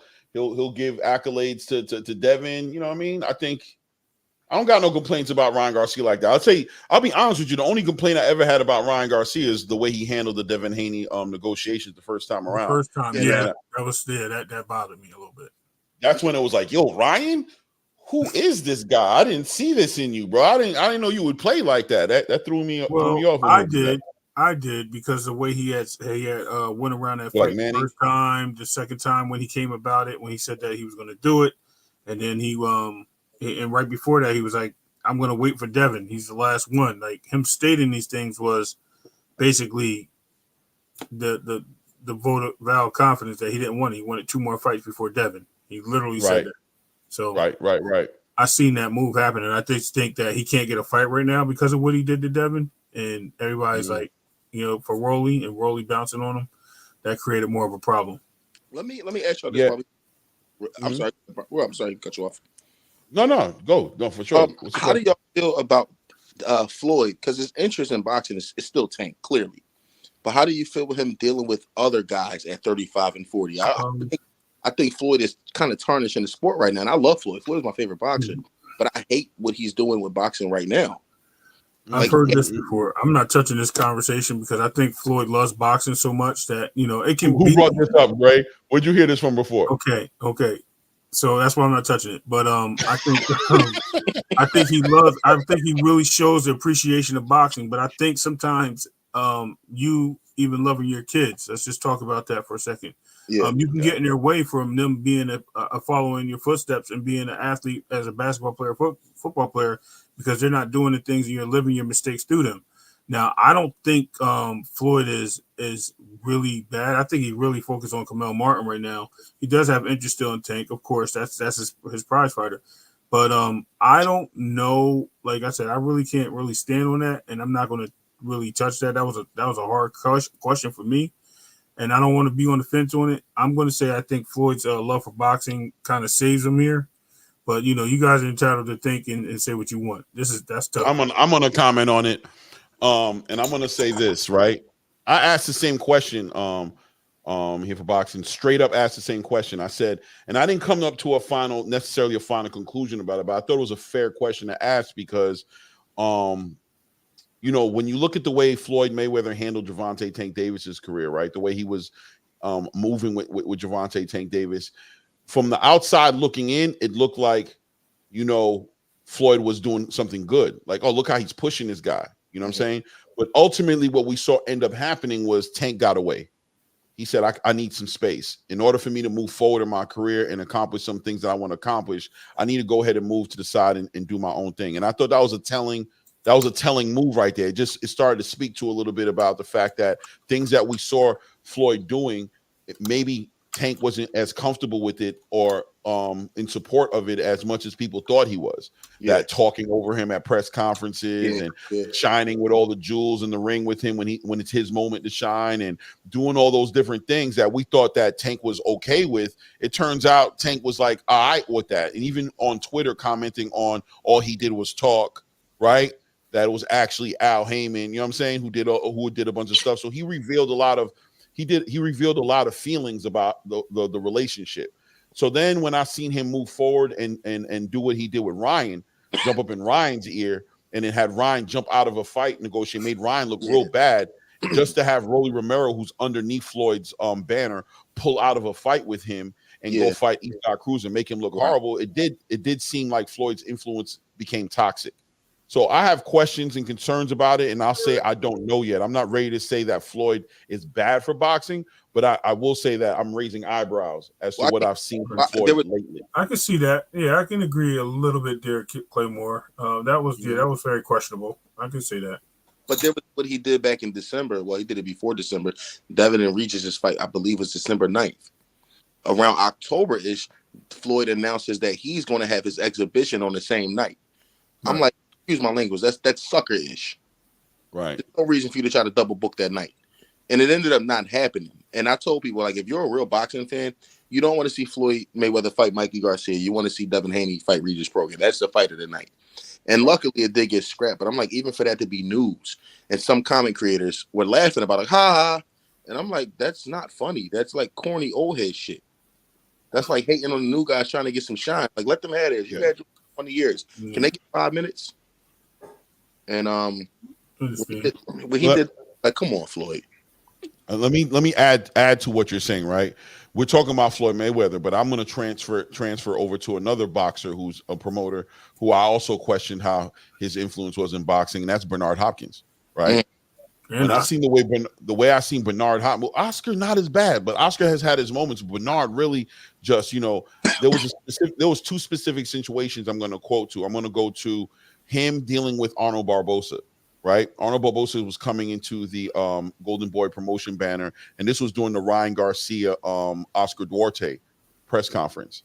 And Bernard Hopkins jumps in and pulls Arnold Barbosa and goes, "Listen, this is one of the new prospects we have. We just got over here at Golden Boy." He called Arnold Barbosa a prospect, and it showed how disconnected he was, because at the time Arnold Barbosa was the #1 ranked fighter for the WBO title. He was actually the one who's on T.O.'s on T.O.'s top, like, yo, me and you supposed to be fighting for that title. And you could see how uncomfortable Arnold Barbosa was in that moment, because he worked real hard to be a contender and to be in that position. But here he is under a new banner underneath a legend like Bernard Hopkins, who's letting the world know that he's a prospect, right? It was just a real toxic situation. And at the same time, at the event, in the situation he had with Bill Haney, once again, not playing the background, not being who he's supposed to be, represent himself as a professional, as a boxing promoter. There was no interest of any boxer involved in that situation. He had to steal the show by getting into some sort of altercation with Bill Haney. I think that these fighters sometimes, when they're transitioning over into becoming promoters, they have a hard time leaving their old life. They have a hard time not being the center of the conversation, not being the highlighted part of the whole entire event, and not understanding how important it is to play that background. Get off the stage, get out of the ring unless you're congratulating the fighter. Be a promoter. Don't be a fighter. And I think sometimes Floyd, with his competing in in Dubai, or having his little exhibition fights, I think that's him showing that he's not ready to leave the fight life alone. He loves that limelight, even with the size of them chains he be wearing. Sometimes, like, bro, you want somebody to look at you. Like, you rich. You're not trying to show people you rich. You just want them cameras on you, and that's something that I feel like he carries from being the pound for pound best fighter in the world. Right. And so these fighters becoming promoters, I think it's a difficult transition for a lot of these guys. I think it's a very difficult transition for these guys. You know what I'm saying? Let's see here. Roscott said Ryan is Oscar's payday. If it wasn't the social media era, Ryan would be a nobody. He's too weak. Yeah, bro. I don't see nothing wrong with that. He knows Ryan's ceiling. I think Ryan, I won't say he's peaked, but I think he's close to peaking. He got a lot of technical flaws that he can't fix. That he's not showing the ability to fix. That chin is still up in the air. I agree. He's still looking for helicopters. So it's kind of like for me, Oscar's like, listen, we cashing this out now. Like we selling this Bitcoin now, and whatever happens, happens. I don't think Ryan will ever be any more valuable than he is today, unless he beats Devin Haney. Good night, Barbara D. Really appreciate you coming out. I see you're dipping out. Good night, Miss Barbara. Have a good night. Yes, ma'am. Yes, ma'am. Go ahead. My bad here for boxing. I know you was No. I was just saying that I feel like Oscar is probably he's selling high on Ryan pretty much. Like I don't think his stock will ever be much higher than it is, and if it does, this is the chance I'm willing to take. If I miss out, I miss out, but I'm cashing in now. And I think with this era of boxing, I mean the names are hot right now. Oscar's like, listen, you gotta go fight, bro.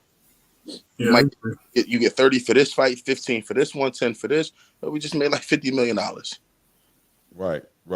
Let me ask you a question, and just to get a census over the panel right here of us three right here speaking, just to be clear, as far as Ryan, because 2 Cents made looks like 2 Cents and Roscoe can have kind of a back and forth over a topic here, and the topic is Ryan Garcia.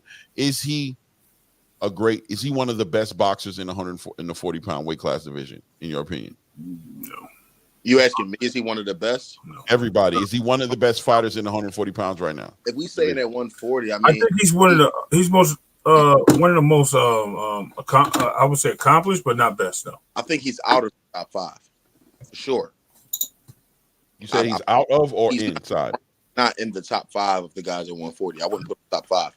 I put Devin ahead of him, Tio ahead of him, Shakur Matias ahead of him, Gary Antoine ahead of him. Who else? There was somebody else.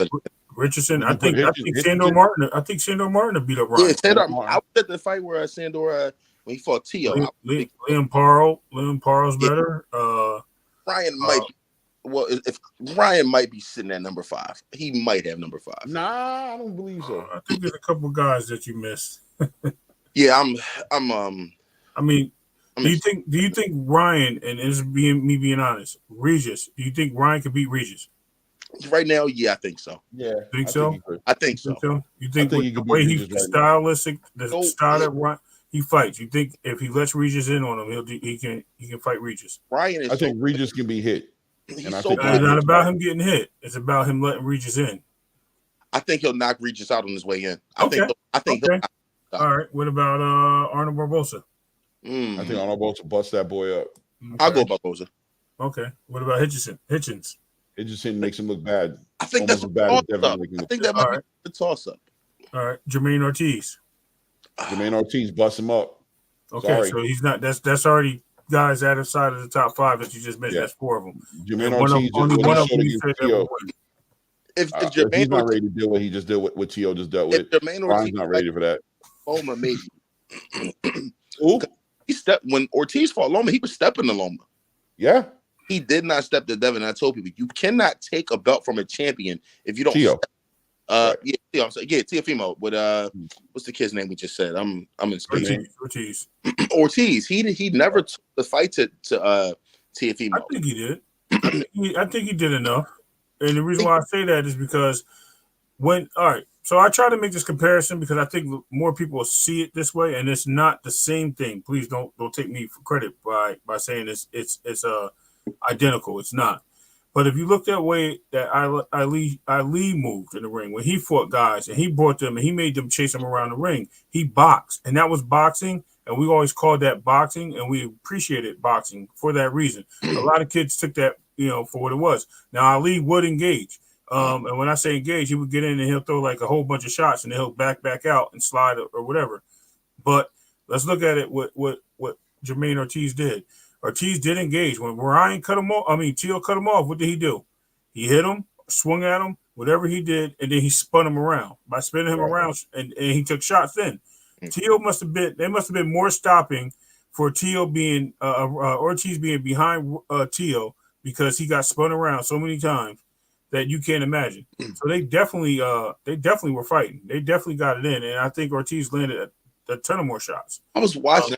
I just felt like Ortiz never there was. I don't remember a moment where he stood on his square in exchange. It was well, he wasn't going to because he was fighting southpaw. yeah. I think that's the reason why he did it, because he watched the Sandor Martin fight and he pretty much wanted to get him chasing, which T.O. did. He fell for it. And then when he made Ortiz, he called Ortiz in the middle of the ring. Ortiz went in the middle of the ring. He didn't back down. He didn't back down. He went in there and he swung with him. Yeah. And that's actually, I think that was the 10th or the 11th. That's when he knocked the Vaseline off his face. So yeah. I mean, we did see it happen. So it was a good fight. I just think that in that case, I had it. What I have, Clay? I had 9-3. I had 9. I literally had 9-3. Ortiz. Ortiz. I had 7-5 T.O. just because T.O. was at least pressing it. He was trying. Was he really? He was frustrated going after him. And it's not exactly. And that's how you beat T.O. Right. He was frustrated because he wanted to fight, but you have to know how to force a fight from that perspective. What did he do when he got Ortiz there? He sat there. He didn't follow up with shots. He took one shot. He would sit there, take the one shot, and he would just wait. That's really not pressuring, because you're waiting for this guy to make a mistake, because T.O. is a counter puncher. He didn't. He should have went in there and took more chances. He did not. So I can't really give him that. That's not aggression to me. Aggression is the opposite. Aggression is when if I'm going to track you down, I'm going to cut you off. I'm going to force you to fight me. I'm not going to get spun around. I'm not going to let you out this corner. I'm going to keep you here and I'm going to box you. And he didn't do that. Yeah. He didn't show that. So I understand, you have to score the round. You don't score the punches landed. We all know that. You score by the round. Right.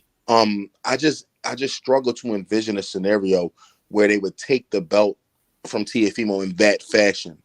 I think you got to put a little more, you got to put some flair on it. And I agree with that. I think when Claymore touched that base, yeah. When T.O. fought Lomachenko, he was stepping at the bell. First bell, boom, boom, boom. Like, I'm in a fight. Shit. Like, and I just think that's what I see when they say you got to take the belt from the champion. Right. Now, here for boxing, I agree with you 100%, man. Listen, I'm gonna tell you, I scored the fight for Jamaine Ortiz. I just felt like just on boxing, what was happening in that ring. Some people want to call it running. I didn't see running happening. That was not how I processed what I saw happening. Yeah. But I do understand the idea of what taking the belt off of a champion looks like. Right. And a lot of these judges sometimes, you know what I'm saying, even you yourself, you know what I'm saying, who, I know you're unbiased, you're just calling, it's about what you want to see and what you're not seeing in comparison to what you want to see. So if Jamaine Ortiz is not engaging, and especially when you're talking about taking a belt, this would have just been a fight per se without a belt on the line. Jamaine would have looked a lot easier to give him the win. But being that Jamaine's job is to take this belt from this guy, right? Jamaine's job is to convince everybody I am the WBO champion, not this guy. I agree with you that he may have not delivered that message as well as he should have, especially in the second half of the fight. Like me and Ray talked about this before. I felt like he should have turned it up again. I think he was winning the fight pretty handily until about the 7th round, where it seemed as after he got that headbutt, he did take his foot off the gas a little bit and started to become more conscious of protecting that eye. And it just looked bad. It just looked like he wasn't engaging. He was just running around a little bit. I mean, I still had Jamaine Ortiz winning the fight, but I 100% understand where you're coming from. And at that point, I'm sorry, real quick. I said to Claymore actually in the same conversation, I was like, what he should have did is when he figured out that was the case, he should have switched it up on T.O. He should have went orthodox. And he should have just used his better jab and used his powerful hand to come at him. But you know what? You do what you do, and you didn't show that. And I think that would have helped him win that fight. Yeah. Shout out Next Gen. Yeah, man, that's what I think. But let me ask y'all a question real quick. I don't know if you want to expand on the building, but there's a little conversation going on in the chat here between Roscoe and you feel me? And I'm interested. We can open up the arena. I tried to open up the arena for them. Right. But they got me kind of intrigued by the conversation. I think the conversation is a very interesting conversation. Right, and it's about Ryan Garcia's. You can put the link in there if they want to come up here. I don't know. I don't think they clicked it, but they can come up. Yeah, we can definitely let them up. Yeah, but it's about Ryan Garcia. It's about Ryan Garcia, man. At the end of the day, she can't. Okay, but it's cool. It's cool. Y'all definitely cooking down there. I like that. I was watching. I'm like, man. But y'all don't got to come up because I want us to cook a little bit on the topic just to kind of get on. That's why I kind of came with the question earlier about how we're feeling about Ryan Garcia as far as the 140-pound weight class division is concerned. Is he one of those guys? I myself am somebody who subscribes to the idea that I believe Ryan Garcia has digressed since the Luke Campbell fight. I believe since that big fight where he actually met some adversity, stood up, you know what I'm saying, beat his count, and then came and knocked that man out with a body shot. And it showed everybody, like, I ain't just pretty. I got grit. I'm that guy. And we expected him to move forward. And I expected him to move forward in his career from there and be like this dog. But then he got super inactive, right? He got all stressed out and needed time to get his mental health together. And then he came back, fought against Fortuna, right? I think he fought him at 140, if I'm correct. He knocked. No, it wasn't Fortuna. It was the other guy he fought first. He fought Fortuna, but it was another guy he fought before Fortuna. Right. He knocked him out with the same left hook. And then he came and he fought Fortuna and knocked him out. And I'm like, all right, well, this left hook seems to be finding the spot. You don't even see the shot coming. But then he took another little break and waited for Tank Davis. And it just seemed like when he fought Tank Davis, to me, it was like, yo, this dude lost all his boxing skills. Like all of a sudden he became this one-trick pony. And it made me question, was he a one-trick pony the whole time? And I just wasn't paying attention to him the right way. When he just flying left hooks out. And when you think about his counterparts, the Devin Haneys, I don't know if we want to consider Tank Davis one of those guys, but when you think about the people who came up out the same class as him, he seems like he just got stuck in a time bubble. Like this dude just did not develop. He just stayed little Ryan. I don't know. What do you guys think about it? So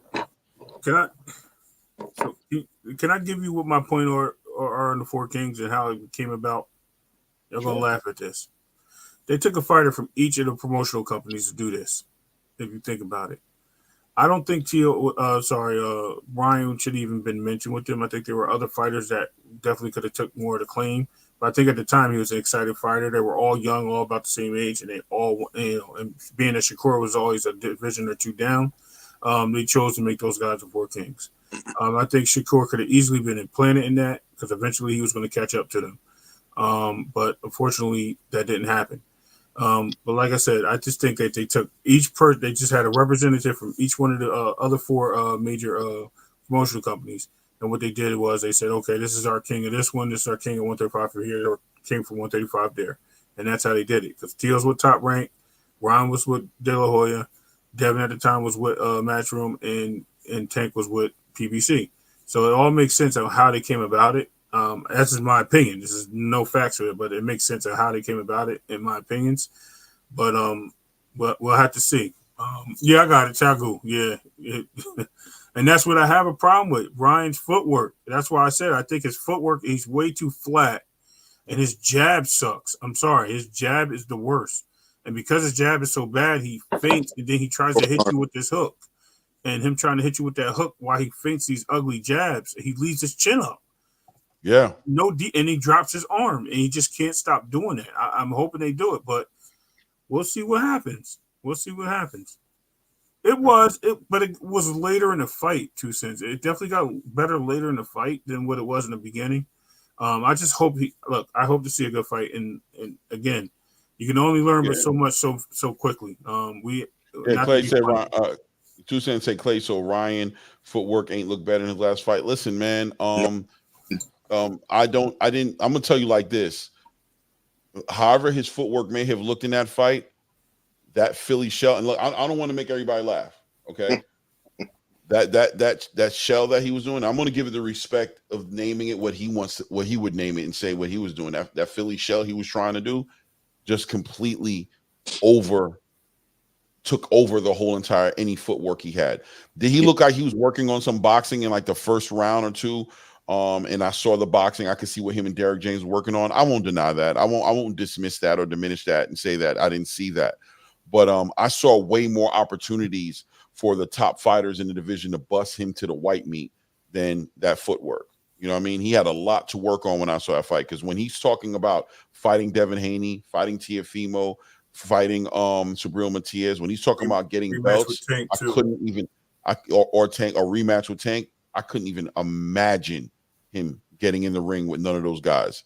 and competing on that level. That didn't help at all. And he's jumping in the ring with one of the best, if not the best, 140-pounder in that division in Devin Haney. And I have a small hope for him because I think that left hook, just like Gervonta was able to evade that left hook because he knew it was coming, I don't think Devin Haney's gonna have no problems not getting hit by that left hook.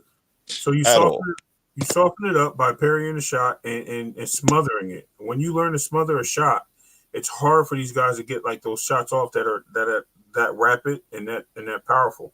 He has to sit on that shot, and all you do, the way you catch him off is you got to attack it. You got to attack him right down the middle, right in the chest. I always tell you guys the best way to catch somebody off their balance with their hooks and their uppercuts is hit them in the chest, right in the chest.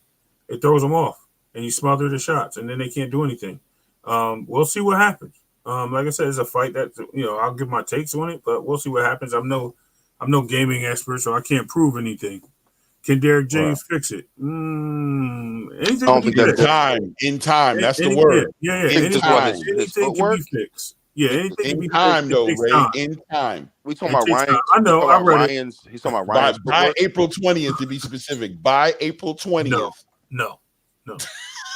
You talking about Ryan? Can Derek James fix Ryan's footwork by April 20th? No, because that's not his style. His style is a walk forward, straight walk through style. I mean, Jamel has better movement than Arrow, but Jamel doesn't move all that great. Right. So I don't think that's a style he can teach. Vincent says Ryan beats a lot of 140-pounders, but he can't. But can he beat the top guys? Probably not. But he will. He has a chance. No, I'll be honest with you. He has a chance to beat a lot of the guys because of the fact that he has his hands are so fast. Yeah. It all depends on how they fight him. Like, I mean, even Matias can walk into that left hook. Like, it depends. I can't say no and I can't say yes because they have to fight. But in speculation and being honest, yeah, he can. Absolutely. Anything can happen. I'm at a place with Ryan. I don't even like I have my thoughts about his fight style, but it's hard for me to criticize him because he's doing one fight after another at this point, just giving us the best. And I don't even want to criticize him. I was like, man, just let him go. Let him do his thing and talk about him. I agree with you on that. We said that a little earlier. Like, he a stand-up dude when it comes to this topic. Yeah. He fighting the best. Next Gen said, how Devin the best 140 after beating a washed Regis? He wasn't washed before he beat Regis. He wasn't exactly. Y'all didn't call Regis washed then. Regis was ranked number 1 and number 2 at that division. Yeah. So we can't really discredit him that much. Right, we can't. And he wasn't getting a lot of fights. Nobody thought low of Regis until after the Devin fight. Now it's like the worst fight ever. Even with his worst performance ever. I saw some boxing quote unquote experts on YouTube, like different channels, saying that they would pick Regis to win. I'm like, y'all are crazy. And now all of a sudden it's like, oh, well, he was washed. Well, not when y'all was ready to bet money on him winning. Styles makes fights. So, absolutely. Yeah. Styles make fight, and Devin presents issues for the reason I think he's the best at 140 right now. I ain't gonna lie, I was waiting to see how Teo looked against Jamaine. If Teo would have like really dominated Jamaine, I would have gave him his props and say he's the best at 140 just because of the fight against Sandor Martin, and then coming with Jamaine Ortiz, I was gonna give it to him because Devin only fought Regis. But after that performance, yeah, I definitely got to give it. It's either Jamaine or it's either Devin or it's Teo, and I'm not going with Teo after that last performance. I'll give this comment that I always say to you, Next Gen, is I always say fighters always look they're only as good as their last fight because we see that. So to say someone's washed because they had one lousy performance is really bad. We can't really rectify that until they do it again. They just seen something and they capitalized on it. If Regis gets in the ring now, like I said, if he fights a Ryan, you guys think he'll get caught coming in? I was like, hey, he has a shot to win that fight. He has a shot to beat a lot of these guys on these lists. Yes, he's up there and he's slowing down, but he's still a boxer at the end of the day, and he's a 2-time champion in the division, so he's not really that bad. Not to mention, there's a lot of fighters. I mean, like Shakur didn't look great his last fight, but we still think he's a great fighter. Frank didn't look great in his last fight. We still think he's a great fighter. So fighters have the tendencies of looking bad, and then we judge them based on that last fight. And it's not just us; it's the other fighters, because you hear them putting the words "food" and things of that nature in there. Look at Teo's performance. People are like, "Yo, this guy never won another fight again. He looks terrible against somebody that's not even.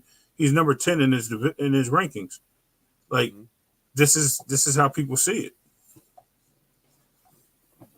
Yeah, I agree. Yeah. I agree. But guys, you know, we've been up for like 3 hours. I ain't Yeah, gonna hold yeah. you. You know what I mean? I really appreciate you guys coming up here. You know what I mean? Well, I mean, I appreciate Here for Boxing. Ray's always here. This is where Ray's home. You know what I'm saying? No, I appreciate I the sleep on the invite. couch. I appreciate the invite.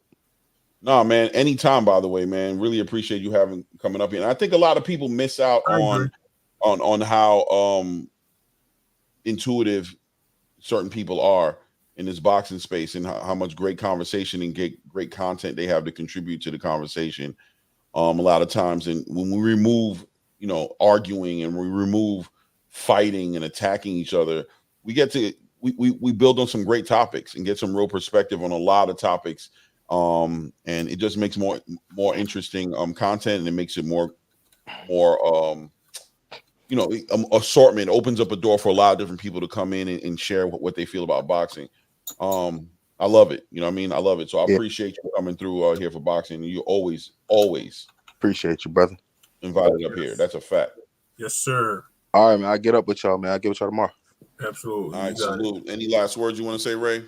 Not really. I was actually writing in the chat, but I'll say I was going to say the 2 cents. Like, you know, I wouldn't say that so much egregious. I'm gonna get off this topic too. Look so much like trash. I would just say he just looked like he just didn't perform well. Like I said, sometimes styles make fights, and then we see fighters at their worst. So when you see stuff like that, you have to take that for granted and say, hey, you know what? He'll get him next time. But, you know, when you got a similar guy that says, you know what, I see the weaknesses, and they identify these things, they capitalize. And that's what makes a great, smart camp and a smart team. They capitalize on the weaknesses they see and they make that fighter, and they're forcing that fighter to do the things that they don't want to do. And those are the things that make fighters really look bad. So with that being said, you know what I mean, salute. And Retro, man, blood boxing, thank you, man. Appreciate it. And like I said, everybody, if you guys could put like a 1 or something for Claymore, he got 500 subscribers. I like to big him up again. You know what I mean? We appreciate him, and he does a lot for us. So let's really respect that man for what he brings to the table. And 2 cents too. I think you hit 700, or you're close to 1,000 yet. Yeah, I want to shout you out because you're on fire. I've seen it. You're on your way, and you know what I mean. I always tell people to come check you out. Again, everybody, drop your links in the chat if you have a channel on the way out, so people can subscribe, because we always want to support the boxing landscape, especially on YouTube, because that's what we need. 750. There we go. I like it. Yeah. Right. 2 cents. That's it. I like your development. I like her development. Like from what I heard from her, like let's say about 3 months ago to now, she's really developed into like a real content creator. Like real.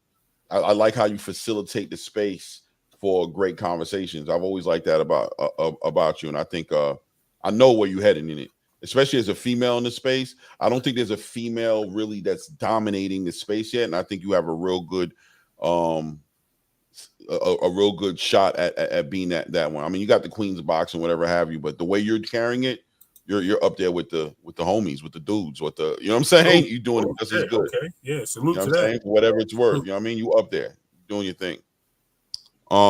That's for real. That's facts, 2 cents. That's how I feel about you and I think here Alexandra too. Yeah, I think you guys are serious, or to be taken seriously,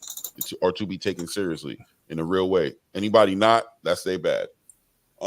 Shout out to Retro Boxing and Documentaries Blood. I really appreciate you, man. You've always been a supporter of mine.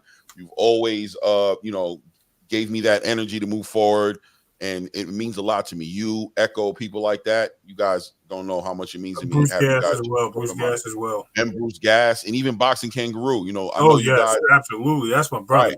Yeah. You guys are the kind of guys that don't come around unless you really see something, a sustenance there for you. So I know when I see you there, I know what it means. I know we're doing the right thing, and we're going to continue on this path, talking about boxing, guys. Sure. But anything else, Ray, or no. I just want to thank everybody. All right.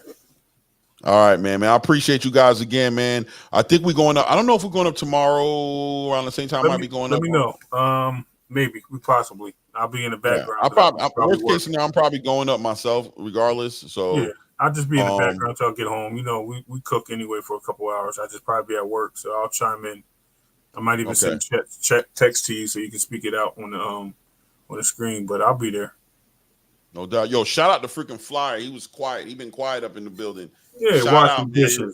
Who you washing what? Haney dishes? Haney dishes? Yo, I appreciate you, frequent. Thank you. Even while washing dishes, you got the phone up there. I appreciate you, though. Shout out to Bruce Gas, man. Man, bro. Like I said, you, Retro with Blood, Echo, means the world to me. All you guys mean the world to me. But when these guys come up in the building, they really just let me know. You guys make me work harder. Make me think about what I'm doing. Let's not forget Big Dre, one of our longtime supporters. Got to shout him out. Yes. You know who I missed tonight? Who didn't come out tonight, man? Who? Who you think? What's my man's name, Mazuma? bro? No, not Mazuma. Mazuma too. Shout out to Mazuma. But what's 68? Something 68. What's his name? Oh, yeah. Bradley. Yeah, that's Bradley 68, man. I miss Bradley, man. That's our guy. He's a really good brother. Bradley. Always roasting us and giving us a hard time about Tank. Rollo going at it in the chat. And Rollo. I miss Rollo too. I miss Rollo Green tonight as well. Yeah. But thank you guys, man. Appreciate you guys. On that note, it's your boy Ray. It's your boy Claymore. This is the ATP Combat Media Show. And at this point,